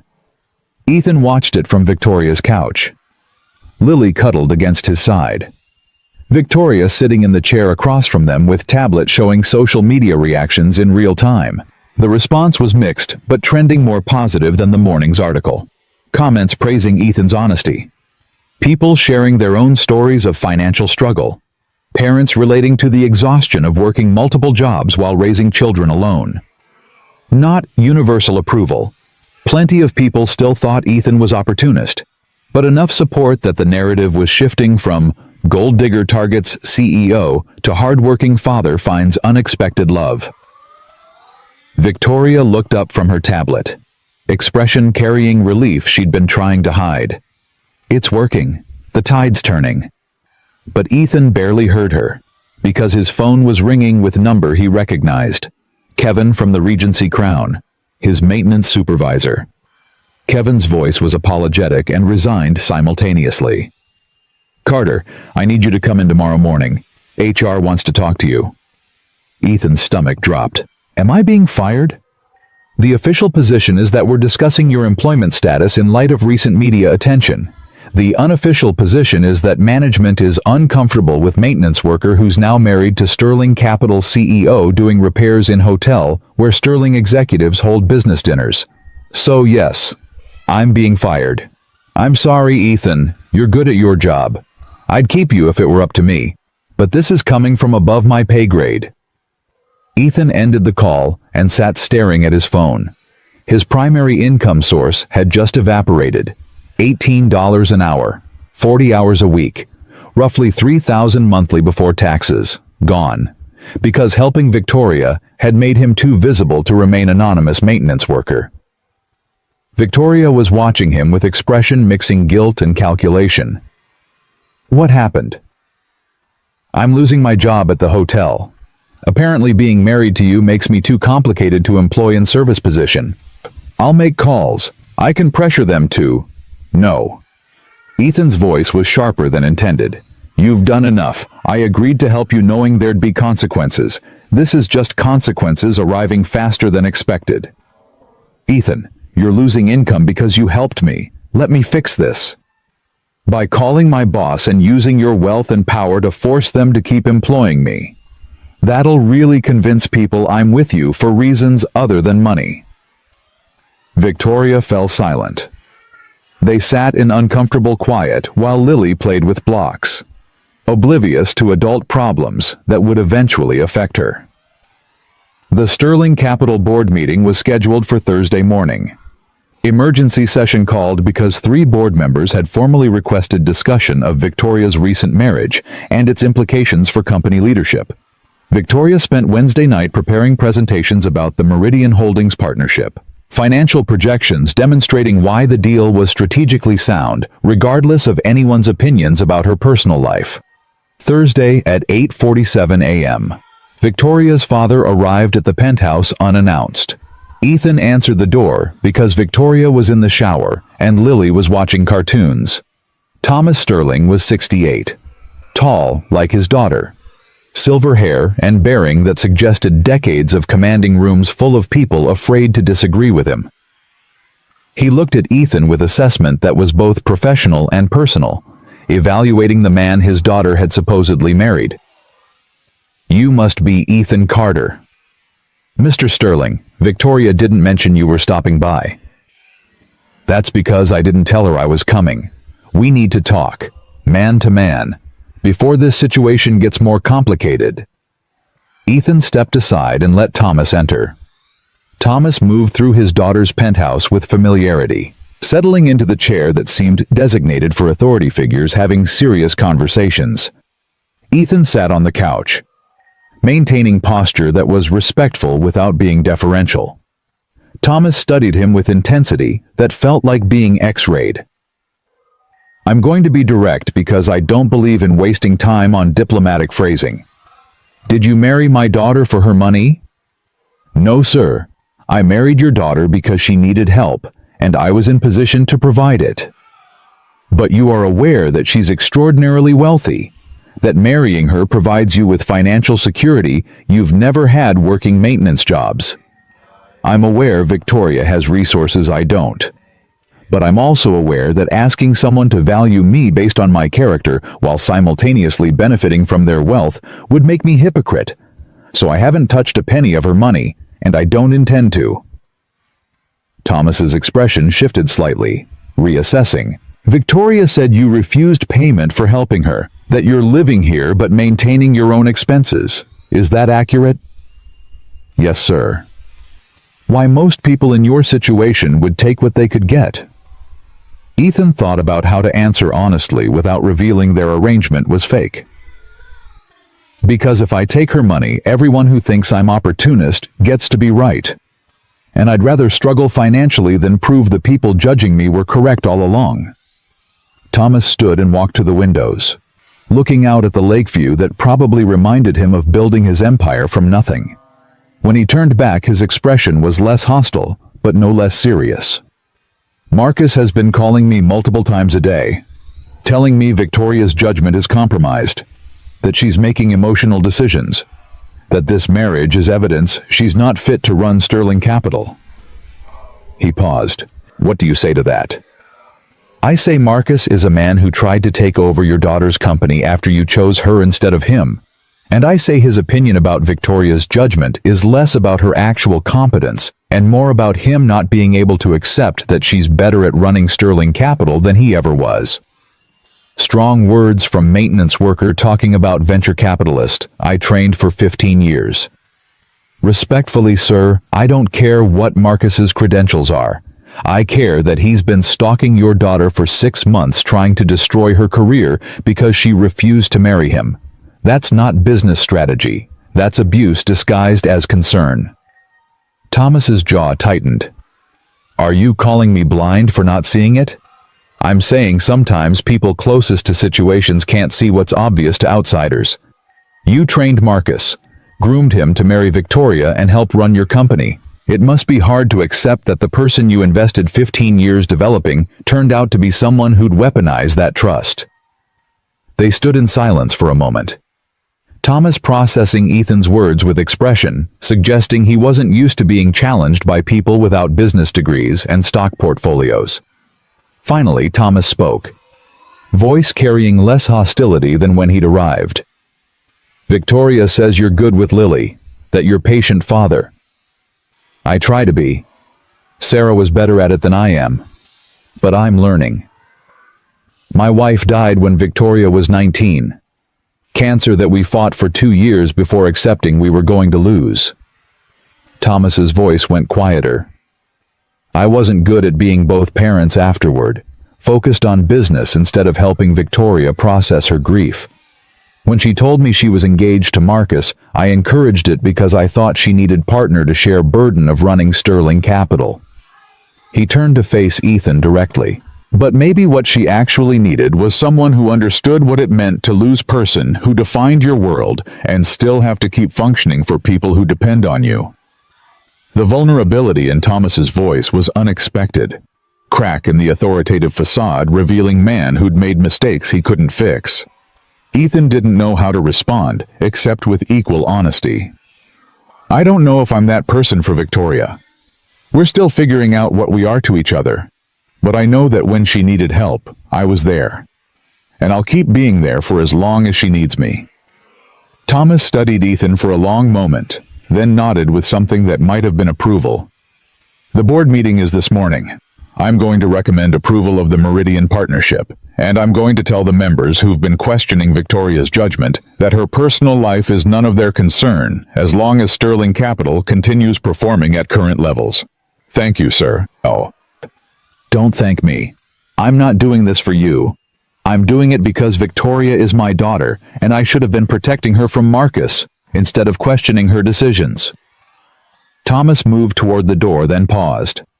But Ethan, if you hurt her, if you're playing some long game I can't see, I will use every resource I have to destroy you. Am I clear? Crystal clear, sir? After Thomas left, Ethan found Victoria standing in the hallway, dressed for the board meeting in suit that probably cost what Ethan used to earn in a month. She'd clearly heard the entire conversation, been waiting to see if Ethan would defend her to her father without her present. You didn't have to do that. Stand up to him. Yes, I did. Someone needed to tell him that Marcus is the problem, not you. Victoria crossed the space between them and pulled Ethan into a hug that was tight enough to communicate emotions she wasn't voicing. He held her, aware that they were blurring lines between fake and real faster than was probably safe. When she pulled back, her eyes were bright with tears she was fighting. Thank you, for everything, for lying to my father just now to protect our story, for defending me when you barely know me. I wasn't lying to your father. Everything I said about defending you from Marcus was true. The marriage might be fake, but my belief that you deserve better than what he's doing to you is real. Victoria stared at him, like he'd said something profound instead of obvious. Then she kissed his cheek. Brief, chaste, completely different from the desperate kiss that had started this entire situation, and left for the board meeting that would determine whether their gambit had worked. Ethan stood in the empty penthouse for a long moment after Victoria left. Lily was still watching cartoons in the living room, oblivious to the adult drama unfolding around her. He walked to the kitchen and started making breakfast. Pancakes, because that was what Lily always wanted. The familiar routine grounding him, while his mind processed everything that had happened. His phone buzzed with text from Mrs. Rodriguez. Saw the interview last night. You did good, mijo. Sarah would be proud of how you're handling this. Ethan stared at the message for a long time. Would Sarah be proud? He wasn't sure. She'd always been the one who could see through complicated situations to the simple truth underneath. She would have known whether helping Victoria was genuine kindness or elaborate self-deception. She would have known whether the feelings developing between them were real or just proximity and shared trauma creating illusion of connection. But Sarah was gone, and Ethan had to figure this out alone. Lily appeared in the kitchen doorway, clutching her elephant. Daddy, where did Miss Victoria go? She had to go to work, Lilybug, but she'll be back tonight. Will she read me a story when she comes back? I'm sure she will. Lily nodded, satisfied, then climbed onto her chair at the breakfast counter. Daddy, I like it here. Miss Victoria's house is nice. It is nice. Can we stay here forever? The question hit Ethan harder than it should have, because somewhere in the past few days, this temporary arrangement had started feeling less temporary, and that terrified him more than anything Marcus could do. The evidence appeared by accident, the universe demonstrating that sometimes desperation led to preparation that looked like luck. Ethan had been going through papers Victoria had given him about Lily's enrollment at a private school she'd suggested. Forms requiring his financial information that would technically make him guardian on official documents. Mixed in with enrollment forms was a folder labeled Sterling Capital Executive Compensation Review. He'd opened it, thinking Victoria had accidentally included work documents with papers meant for him. What he found instead made his hands start shaking. The folder contained financial records that shouldn't have existed outside secure servers. Shell companies, offshore accounts, wire transfers showing Marcus Ashford had been systematically embezzling from Sterling Capital for 4 years. $53 million, moved through entities designed to hide ownership, partnerships that existed only on paper, investment funds that had no actual investors beyond Marcus himself. Ethan stared at the documents. The transfers had started small. $200,000 here, $500,000 there. Amounts that would get lost in Sterling Capital's billion-dollar annual revenue. But they'd accelerated after Victoria became CEO. Marcus apparently escalating theft while simultaneously undermining her leadership. Ethan called Victoria immediately, interrupting her post-board meeting lunch with Meridian Holdings executives. Her voice was distracted when she answered, still in CEO mode. "Ethan, this isn't great timing. I'm in the middle of... You need to see something. Now. It's about Marcus." The tone shift was immediate. Professional polish dropping away. "What did you find?" "Evidence that's going to end his campaign permanently. But we need to secure it before he realizes it exists." Victoria arrived at the penthouse 47 minutes later with Jennifer Chen and 2 associates carrying equipment that looked designed for digital forensics. They spent 3 hours photographing documents, verifying authenticity through cross-referencing with public records, constructing legal case that would survive challenges from expensive defense lawyers. Jennifer's expression was grim satisfaction. "This is federal embezzlement. If these documents are authentic, Marcus is facing decades in prison." "They're real." Victoria's voice was hollow. "I recognize some of these accounts. Marcus used to handle executive compensation reviews before I became CEO. He had access to shell companies we use for legitimate tax optimization. He just..." She stopped. "Processing. He weaponized that access." "How did these documents end up mixed in with Lily's school enrollment forms?" Jennifer's question was sharp, suspicious. "I don't know." Victoria shook her head. "I grabbed a stack of files from my home office. Must have picked up the wrong folder." "That's incredibly fortunate timing." "Or incredibly unfortunate for Marcus." Ethan looked between them. "Does it matter how we found them? The point is, we have them. What do we do now?" Jennifer closed her tablet. "Now we verify everything before going public, because if we're wrong, he'll sue for defamation and win." By Friday evening, they'd verified enough documentation to approach federal prosecutors. Jennifer had contacts at the U.S. Attorney's Office who specialized in financial crimes. Saturday morning, 3 FBI agents arrived at the penthouse to interview Victoria about Marcus's access to Sterling Capital's financial systems. They were professional, thorough, asked questions that made clear they were taking the allegations seriously. But they also made clear that investigation would take time. Marcus wouldn't be arrested immediately, which meant he was still out there. Still dangerous. Still capable of anything. Sunday morning, Ethan found out exactly how dangerous. Marcus showed up at 8:23 a.m. He bypassed building security somehow, made it to the 41st floor. Started pounding on Victoria's door while Ethan was making breakfast and Victoria was reading to Lily in the living room. His voice carried through the door. Rage barely controlled beneath volume that suggested he'd been drinking or was having breakdown or both. "I know you have them. Whatever documents you think you found, they're fake." You're trying to frame me because you can't handle that. I've been beating you legitimately." Victoria stood frozen, face draining of color.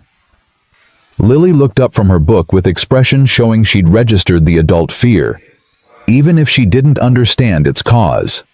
Ethan moved toward the door. He pulled out his phone, started recording before opening it, because every instinct from emergency response training said document everything when situations escalated. Marcus was disheveled when the door opened. Suit wrinkled, hair uncombed, eyes carrying manic energy that suggested someone who'd lost control of narrative he thought he'd been managing. He saw Ethan and his rage redirected. "This is your fault. You show up, and suddenly she finds documents that have been secure for 4 years. You planted them. You're working with her to destroy me." Ethan kept his phone recording, voice calm in ways that only enraged Marcus further. "No one planted anything, and you need to leave before building security arrives. I will take everything from you." Marcus's voice dropped to something colder than shouting. Threat delivered with precision that suggested he'd been planning this. "Your jobs, your custody, your pathetic excuse for a life. I will make sure everyone knows you're using your daughter to manipulate Victoria, that you're exploiting your dead wife to gain sympathy, that you're—" He stopped himself, but not fast enough. Ethan's expression must have shown something dangerous because Marcus backpedaled, recognizing line he'd just crossed. "I will destroy that little girl." Marcus's voice rose again, control slipping completely. "I will make sure Child Protective Services investigates every aspect of your parenting. I will have her taken away from you. I will—" "Say that again."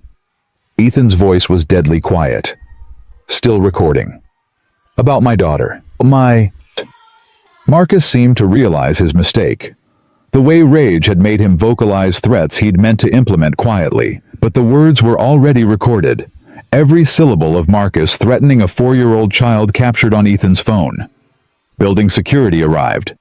2 men who'd been called when Marcus bypassed the front desk. They escorted him out while he continued shouting about fake evidence and conspiracies, voice echoing in the hallway even after the elevator doors closed.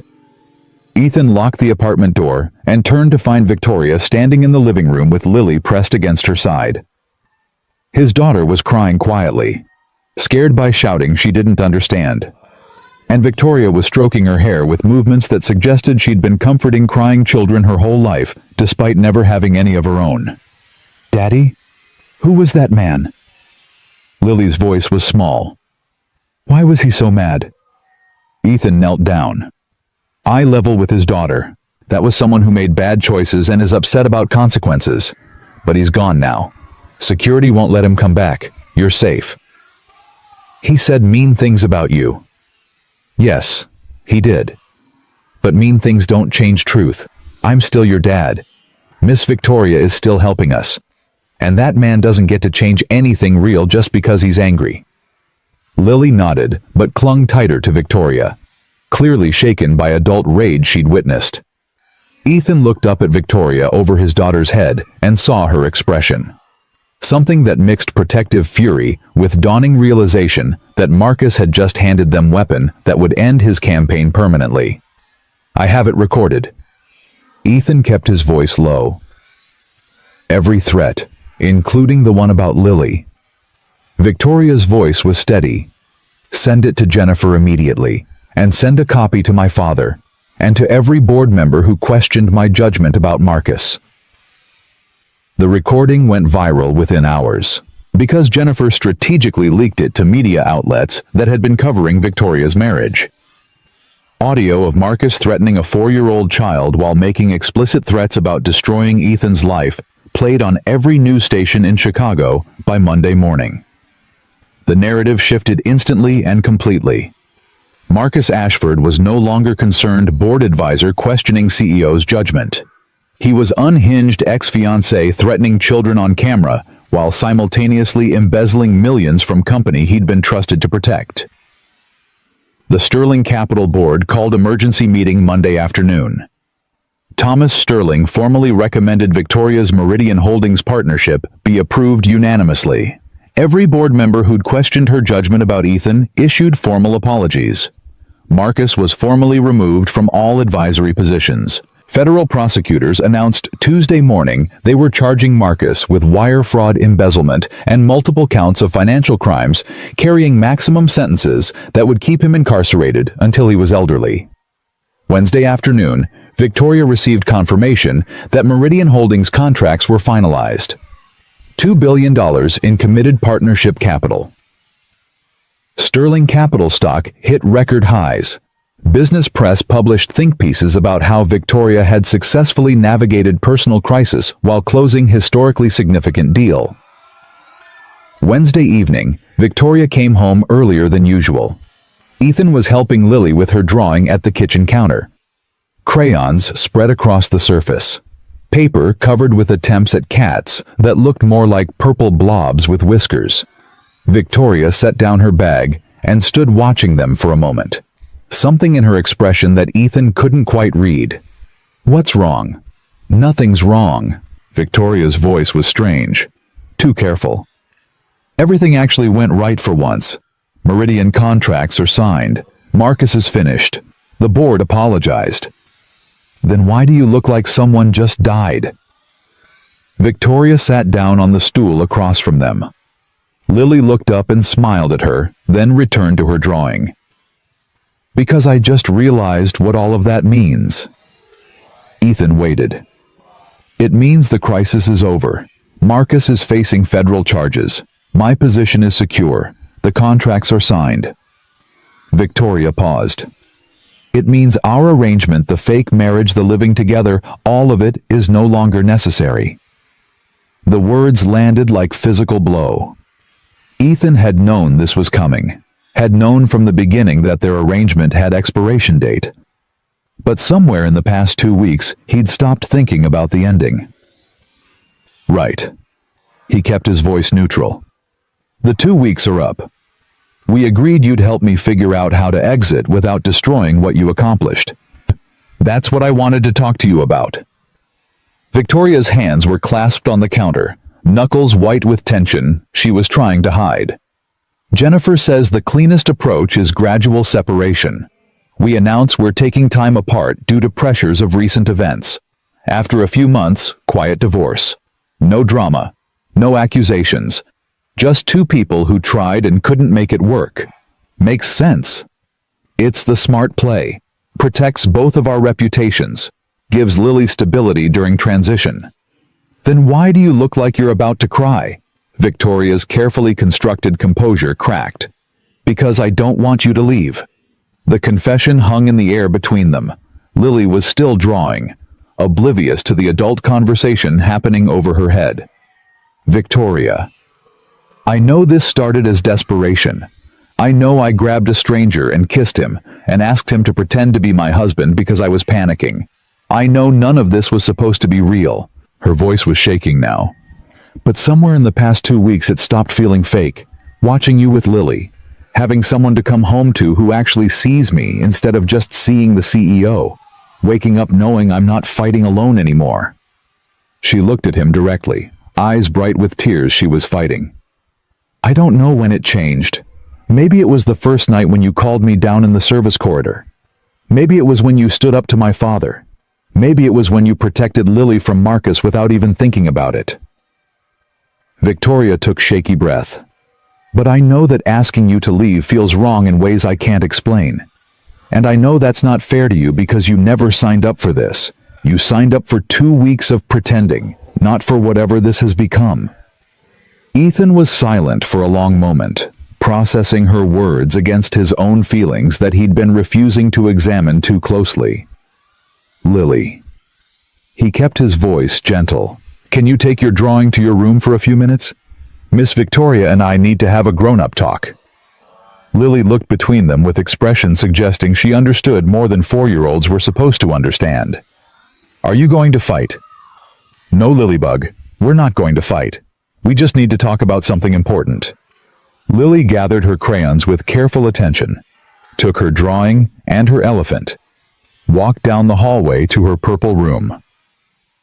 When her door closed, Ethan turned back to Victoria. You're right that I didn't sign up for this. I signed up to help someone who was drowning because I know what drowning feels like, and because I couldn't walk away." Victoria's expression tightened, bracing for rejection. "But you're wrong about one thing." "What?" "You're wrong that asking me to leave is what feels wrong." Ethan stood and walked around the counter until he was standing in front of her. "What feels wrong is the idea of going back to my 2-bedroom apartment and pretending these weeks didn't change everything. What feels wrong is watching Lily ask when she's going to see Miss Victoria again and not having answer. What feels wrong is—" He stopped, searching for words that would make sense of feelings he'd been avoiding. "I spent 3 years surviving, working 3 jobs, raising Lily alone, telling myself that survival was enough because hoping for more felt like betraying Sarah's memory." Victoria's eyes were locked on his face.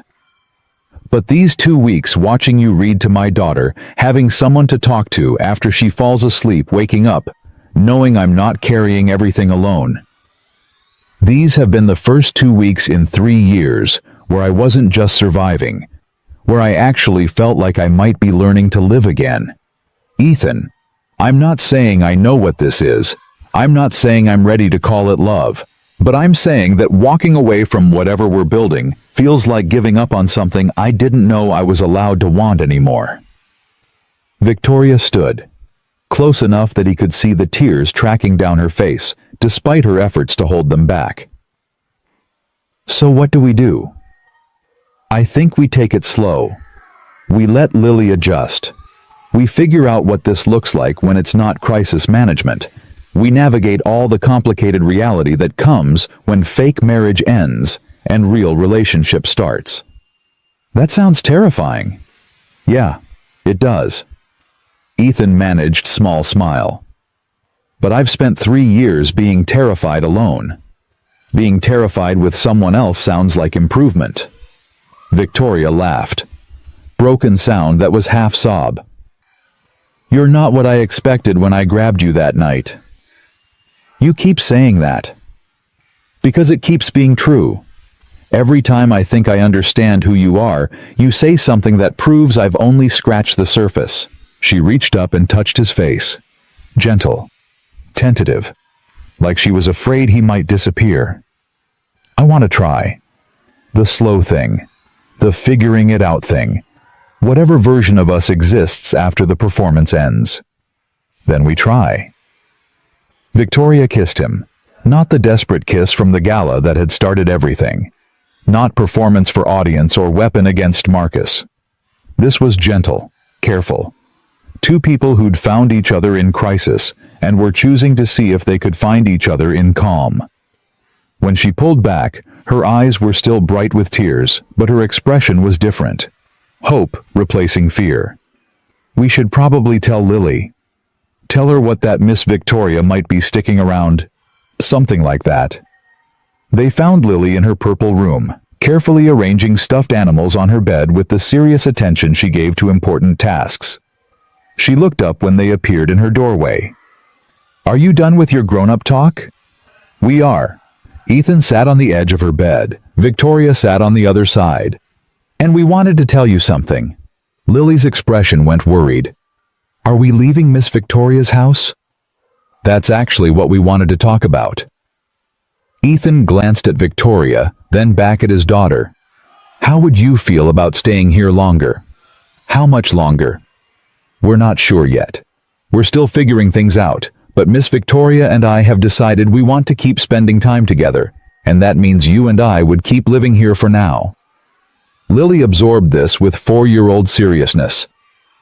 "Will Miss Victoria still read me stories?" Victoria answered this one. "Every night if you want." "Will she still take me to get ice cream?" "Whenever your dad says it's okay."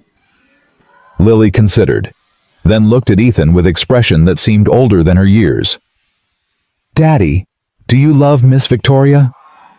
The question hit Ethan harder than it should have, because he still didn't have confident answer. Because love felt like word that required more certainty than he possessed. But looking at his daughter's earnest face and Victoria's hopeful expression, he realized that maybe certainty wasn't the point. "I care about her very much, and I want to spend more time figuring out what we are to each other. Is that okay with you?" Lily nodded slowly. "Mommy would want you to have someone who makes you smile. You smile more when Miss Victoria is here."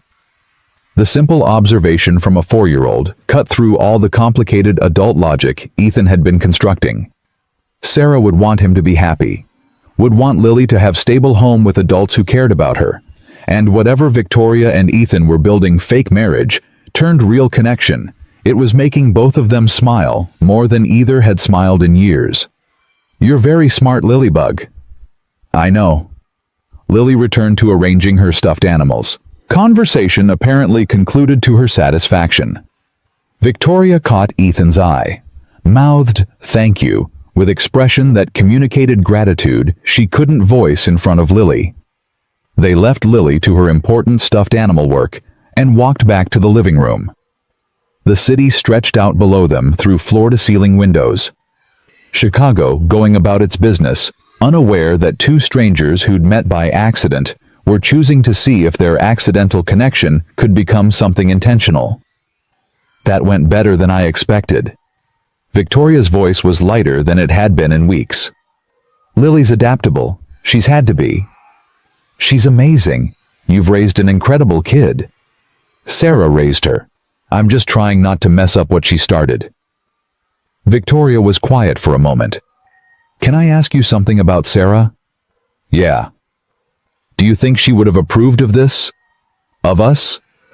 Ethan considered the question seriously, thinking about the woman he'd loved and lost, and what she would have wanted for him. Sarah used to say that love wasn't about finding perfect person. It was about finding person who made you want to be better version of yourself. He looked at Victoria. "These past 2 weeks, watching you fight for something you believed in, seeing you be kind to Lily even when you were falling apart, it's made me want to be better than I've been.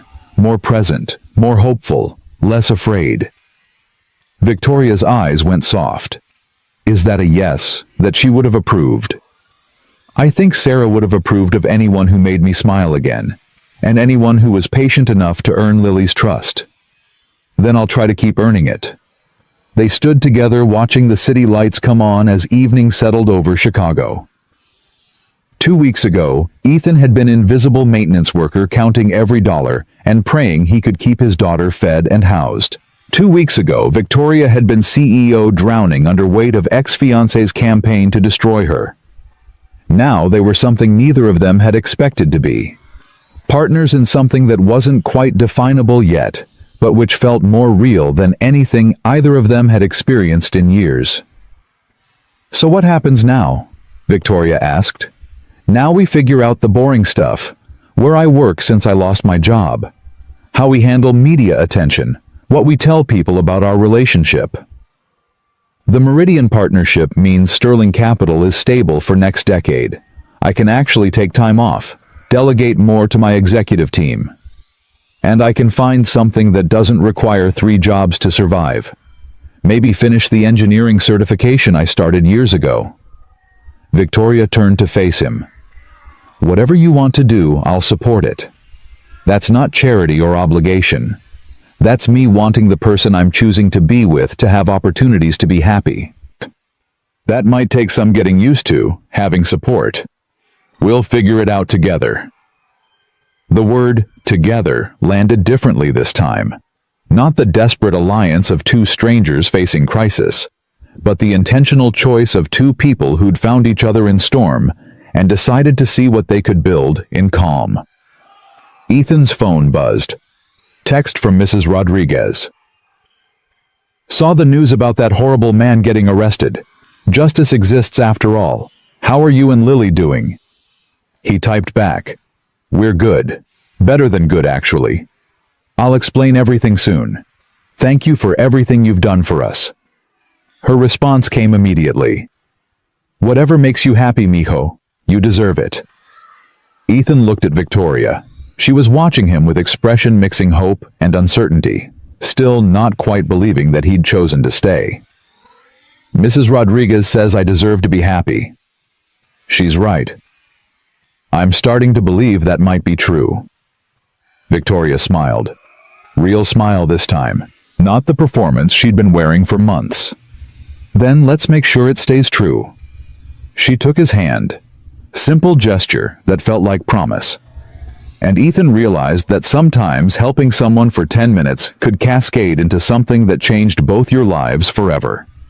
In ways neither of you could have predicted. In ways that were better than anything you'd allowed yourself to hope for. They took it slow, despite neither of them being particularly good at slow. Ethan moved back to his apartment after the first week. Not because Victoria asked him to, but because he needed to prove to himself that choosing her wasn't about convenience or desperation, or escaping the life he'd built. Victoria protested at first. This is ridiculous. You're paying rent on an apartment you don't need to live in. I need to know this is real. Ethan packed his bag while Lily watched from the doorway with confused expression.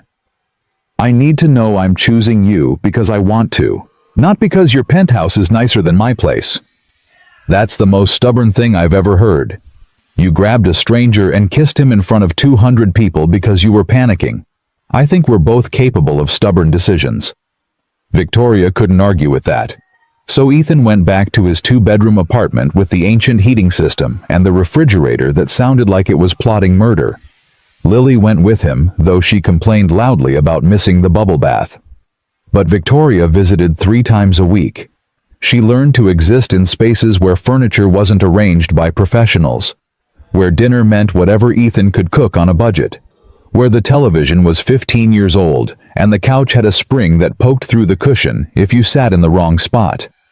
She didn't complain about any of it. The first time she came over, Ethan expected her to look around with barely concealed judgment, the way wealthy people sometimes did when confronted with how the other half lived. Instead, she kicked off her expensive shoes at the door, accepted the beer he offered, and sat on the floor, helping Lily build a tower out of blocks that had been purchased at a thrift store 3 years ago. Your apartment is nice, she said. You don't have to lie. I'm not lying. It's small. The heating sounds like it's dying, but it feels like a home. Victoria looked at him. Your penthouse has never felt like a home. It feels like a hotel I happen to own. That's because you spend all your time at work. That's because I had nothing to come home to. The admission hung in the air between them. Ethan sat down on the couch. The spring poked him immediately. He shifted to the other side. What do you want, Victoria, long term? If you could design your life from scratch, what would it look like? She considered the question seriously. Lily was still building her tower, humming quietly to herself. I want to run Sterling Capital, but I want to run it in a way that doesn't consume every waking hour. I want to come home to people who are happy to see me. I want... She stopped. What? I want what you have with Lily. The morning routines, the bedtime stories, the way she looks at you like you're her whole world. Victoria's voice went quiet. I never thought I wanted children. But watching you with her made me realize I just never met anyone who made parenting look like something I could do. You're good with her. I'm good at playing with her for an afternoon. That's different from being responsible for another human being's entire existence. Not as different as you think. Lily's tower collapsed. She immediately started rebuilding it, unfazed by failure in the way only children could be. What about you? Victoria asked. What do you want?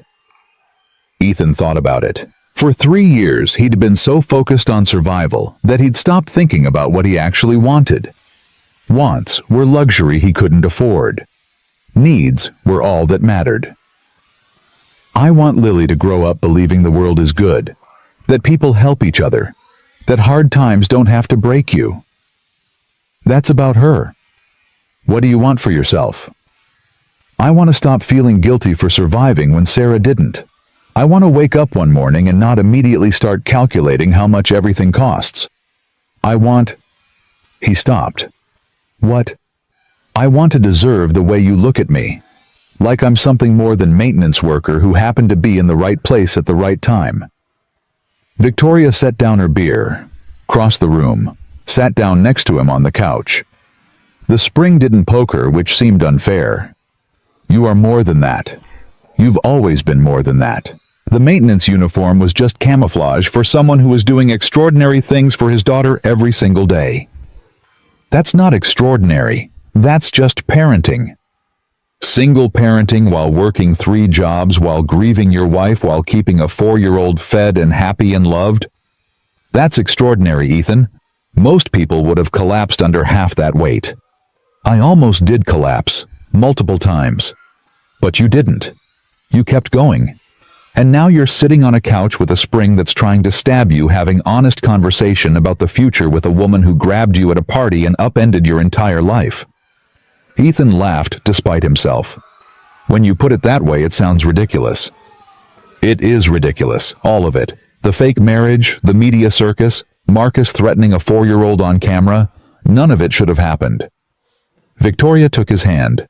But I'm glad it did. Because otherwise, I never would have met the man who calmed me down in a service corridor and told me to take 10 minutes and then defended me to my father and protected my daughter like she was his own. She's not mine. She could be, eventually, if that's something you wanted. The implication landed heavily. Ethan looked at Victoria, saw the vulnerability she was trying to hide beneath casual phrasing. Are you asking what I think you're asking? I'm saying that whatever we're building, I want it to be real, not temporary crisis management. Not fake marriage that we're pretending is real.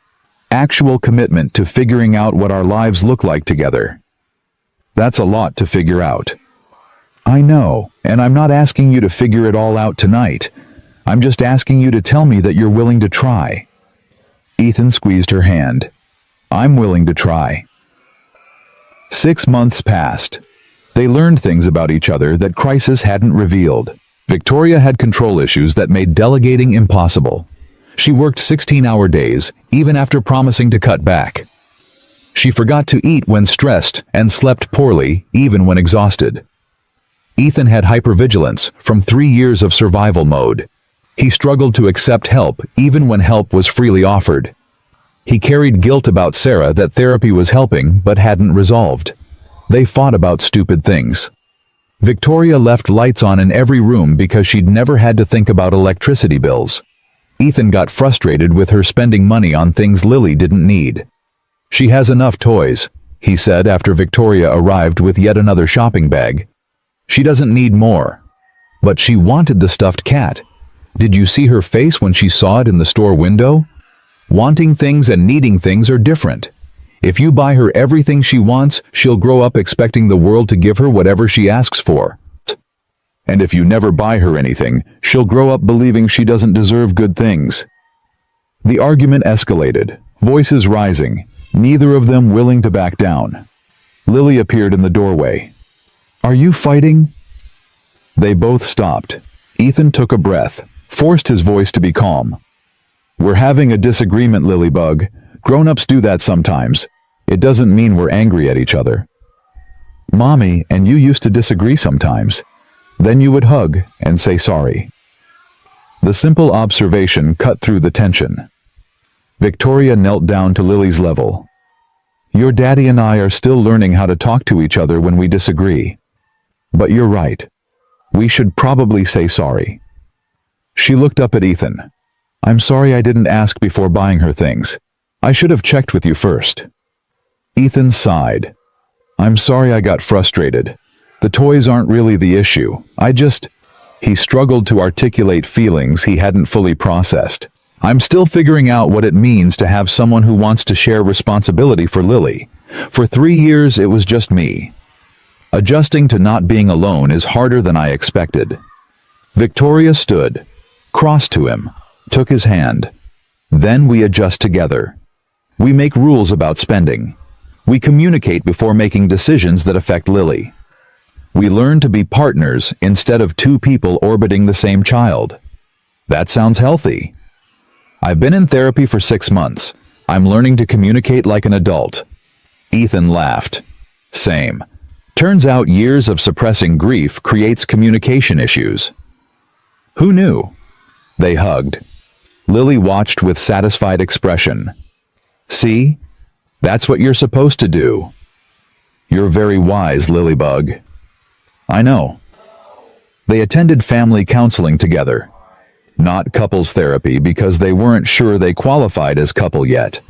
But sessions focused on blending their complicated histories into something that might work long-term. Lily had her own therapist, child psychologist who specialized in helping kids process loss and family transitions. After 3 months, Lily stopped asking when Mommy was coming back. Not because she'd forgotten Sarah, but because she'd finally understood that death meant permanent absence, that missing someone didn't mean they could return. It was progress. Painful, necessary progress. Victoria cut her hours at Sterling Capital, delegated more to her executive team, started attending family dinners at her father's house that she'd previously made excuses to avoid. Thomas Sterling remained complicated, too stubborn to apologize for years of prioritizing business over his daughter, too proud to admit he'd been wrong about Marcus, but he was trying. The first time he met Lily, he brought her a stuffed elephant because Victoria had mentioned she collected them. Lily looked at the elephant with critical eye. It's too big. My elephants are small, so they can all fit on my bed. Thomas looked genuinely confused. I can get you a smaller one? No, this one can be the daddy elephant. He can watch over the little ones. The logic made sense only to 4-year-old minds, but Thomas accepted it. He sat on Victoria's living room floor and helped Lily arrange her elephant family in proper hierarchy. The massive billionaire who'd built an empire from nothing following instructions from a child about which stuffed animals should go where. Victoria watched from the kitchen, eyes bright. He was never like that with me, she said quietly to Ethan. Maybe he didn't know how. Maybe. Or maybe he was too busy building Sterling Capital to remember that children need attention more than inheritance. You could ask him. I could. But I'm not sure I want to hear the answer. Ethan didn't push. Some conversations required more time. Ethan enrolled in night classes for engineering certification. Sarah had always encouraged him to finish his degree, said he was too smart to spend his life unclogging toilets and replacing light bulbs. He'd never had time before. Now Victoria insisted on covering Lily's childcare so he could attend classes 3 nights a week. She wouldn't take no for an answer. This isn't charity, she said when he protested. This is investment in our future. If we're building life together, I want you to have opportunities that make you happy, not just opportunities that keep you surviving. I don't want to be kept man. You're not. Your partner who's getting support during transition. Same as I would support you if you were sick. Same as you supported me when I was falling apart at the gala. Ethan couldn't argue with that logic. He took the classes, discovered he was good at engineering, that the problem-solving skills he'd developed through years of emergency response and maintenance work translated into academic success he hadn't expected. The instructor told him he had potential. First time in years, someone had seen potential in him beyond his ability to work 3 jobs without dying. Marcus pleaded guilty to federal charges in exchange for reduced sentence, 15 years minimum. His trial would have destroyed Sterling Capital's reputation through association, so prosecutors accepted plea that kept details relatively private. Thomas visited him once in holding, returned looking older than his 68 years. Victoria asked what they'd discussed. He wanted me to know he was sorry, Thomas said, that he never meant for things to go this far, that he truly loved you in his own way. And what did you say? I told him that love doesn't look like stalking, doesn't look like threatening children, doesn't look like embezzling $50 million while systematically destroying the woman you claim to care about. Thomas looked at his daughter. I told him he'd lost any right to speak your name, and that if he ever contacted you again after getting out, I would make sure he regretted it. Dad, I know I failed you. For years I failed you. I chose Marcus over your judgment. I questioned your competence when I should have been protecting you." His voice cracked. "But I'm trying to do better. I don't know if it's enough. I don't know if anything I do now can make up for what I didn't do then, but I'm trying." Victoria hugged her father. First time in years, she'd initiated physical contact with him. Thomas held on like he was afraid she might disappear if he let go. "I forgive you," Victoria said. "Not because you deserve it, but because holding on to anger hurts me more than it hurts you. I love you, Victoria. I should have said it more. Should have shown it better. You're showing it now. That counts for something." 1 year after the gala, Victoria proposed. Not in dramatic fashion. Not in expensive restaurant or private jet, or any of the ways billionaires were supposed to propose. She did it on a Sunday afternoon in the park, where Lily had been insisting they take her to feed ducks. They weren't actually ducks. They were geese who were aggressive about bread distribution. But Lily called them ducks, so ducks they were. They were walking back toward Ethan's apartment. Lily holding both their hands in configuration she called building a bridge. Victoria stopped suddenly. "I need to ask you something. You can say no. Most people would probably say no, but I have to ask." Lily looked up with curious expression, suggesting she sensed something important happening. Ethan raised an eyebrow, waiting. Victoria knelt down to Lily's level first. "Lilybug, I need to ask your dad something important, but I wanted to ask you first if it would be okay with you." Lily's eyes went wide. "Are you going to ask if you can be my real mom?" Victoria's composure cracked. "Sort of. I'm going to ask your dad if he wants to marry me. For real this time. Not pretend like we were doing before. Actually married. Which would mean I'd be in your family permanently. But only if that's okay with you." Lily didn't hesitate. She threw her arms around Victoria with force that nearly knocked her over. "Yes, yes, yes, yes, I want you to be my mom forever." Victoria caught Ethan's eye over Lily's shoulder. He saw the vulnerability there. The terror of being rejected. This wasn't CEO making strategic move. This was woman who'd found family she'd stopped believing existed and was terrified of losing it. "Is that a yes?" Victoria asked him, voice barely a whisper. "That's a yes to all of it. The marriage, the family, the complicated, messy, beautiful reality of building life together." Victoria laughed through tears, pulled Cameron close, kissed him with none of the desperation from the gala 2 years ago. This was kiss that tasted like hope instead of panic, future instead of survival. They were married 6 months later. Ceremony was still small, but significantly less fictional than the courthouse wedding Jennifer Chen had invented. Thomas walked Victoria down the aisle, expression carrying pride he'd never quite managed to show during her childhood.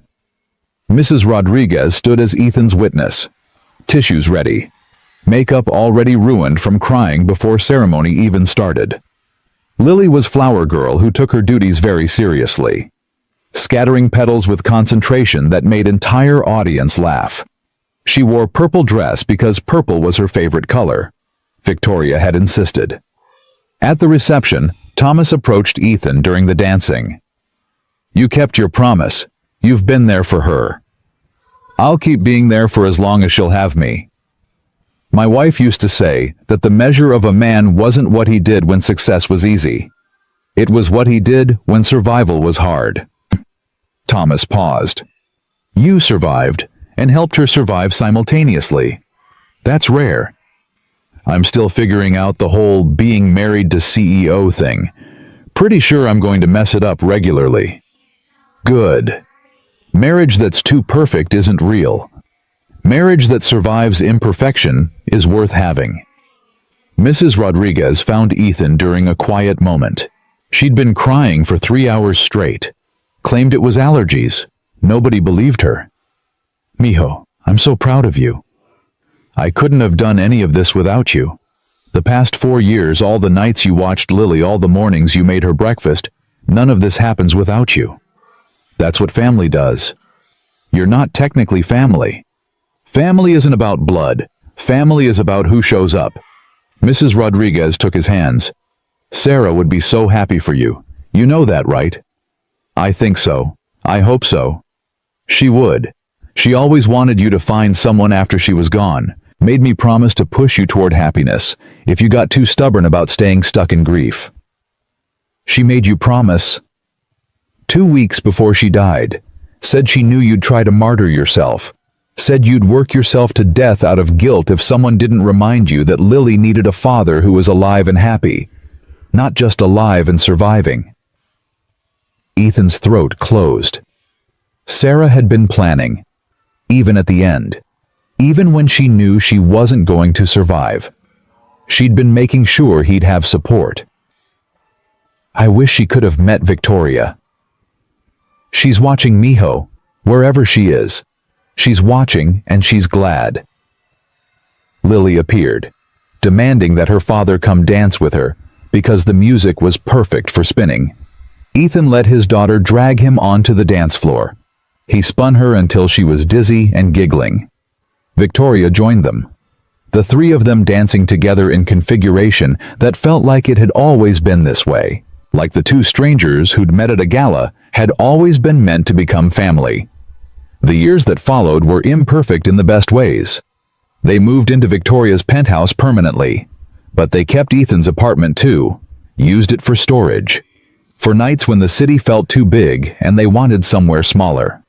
Ethan finished his engineering certification. Got job at a firm that appreciated his practical experience and problem-solving skills. He still worked hard. Still worried about money more than he needed to given Victoria's resources. Old habits were difficult to break, but he only worked one job now. Came home at reasonable hours, read Lily bedtime stories every night. Victoria reduced her hours at Sterling Capital to something approaching normal, delegated more, trusted her executive team to handle things she used to insist on controlling. The Meridian Holdings partnership succeeded beyond projections. Sterling Capital stock reached all-time highs. Business press wrote about Victoria's leadership with respect instead of skepticism. They stopped questioning whether she deserved her position. Started asking how other companies could learn from her approach. Lily grew up asking questions. When she was 6, she asked why some people had big houses and others had small apartments. When she was 8, she asked why her daddy used to work 3 jobs when other daddies only worked 1. When she was 10, she asked if Victoria had really kissed her father in front of 200 people before they were actually together. They told her the truth about that one. The fake marriage, the media circus, Marcus's threats, the way 2 strangers had found each other in crisis and decided to build something real from something fictional. Lily thought about it for a long time.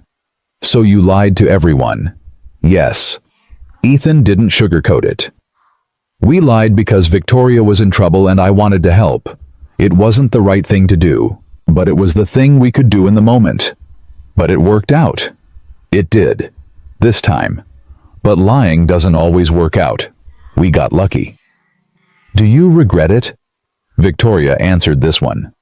I regret that I put your father in a position where lying seemed like the only option. I regret that my problems became his problems when he was just trying to do his job. She looked at Ethan. But I don't regret finding him.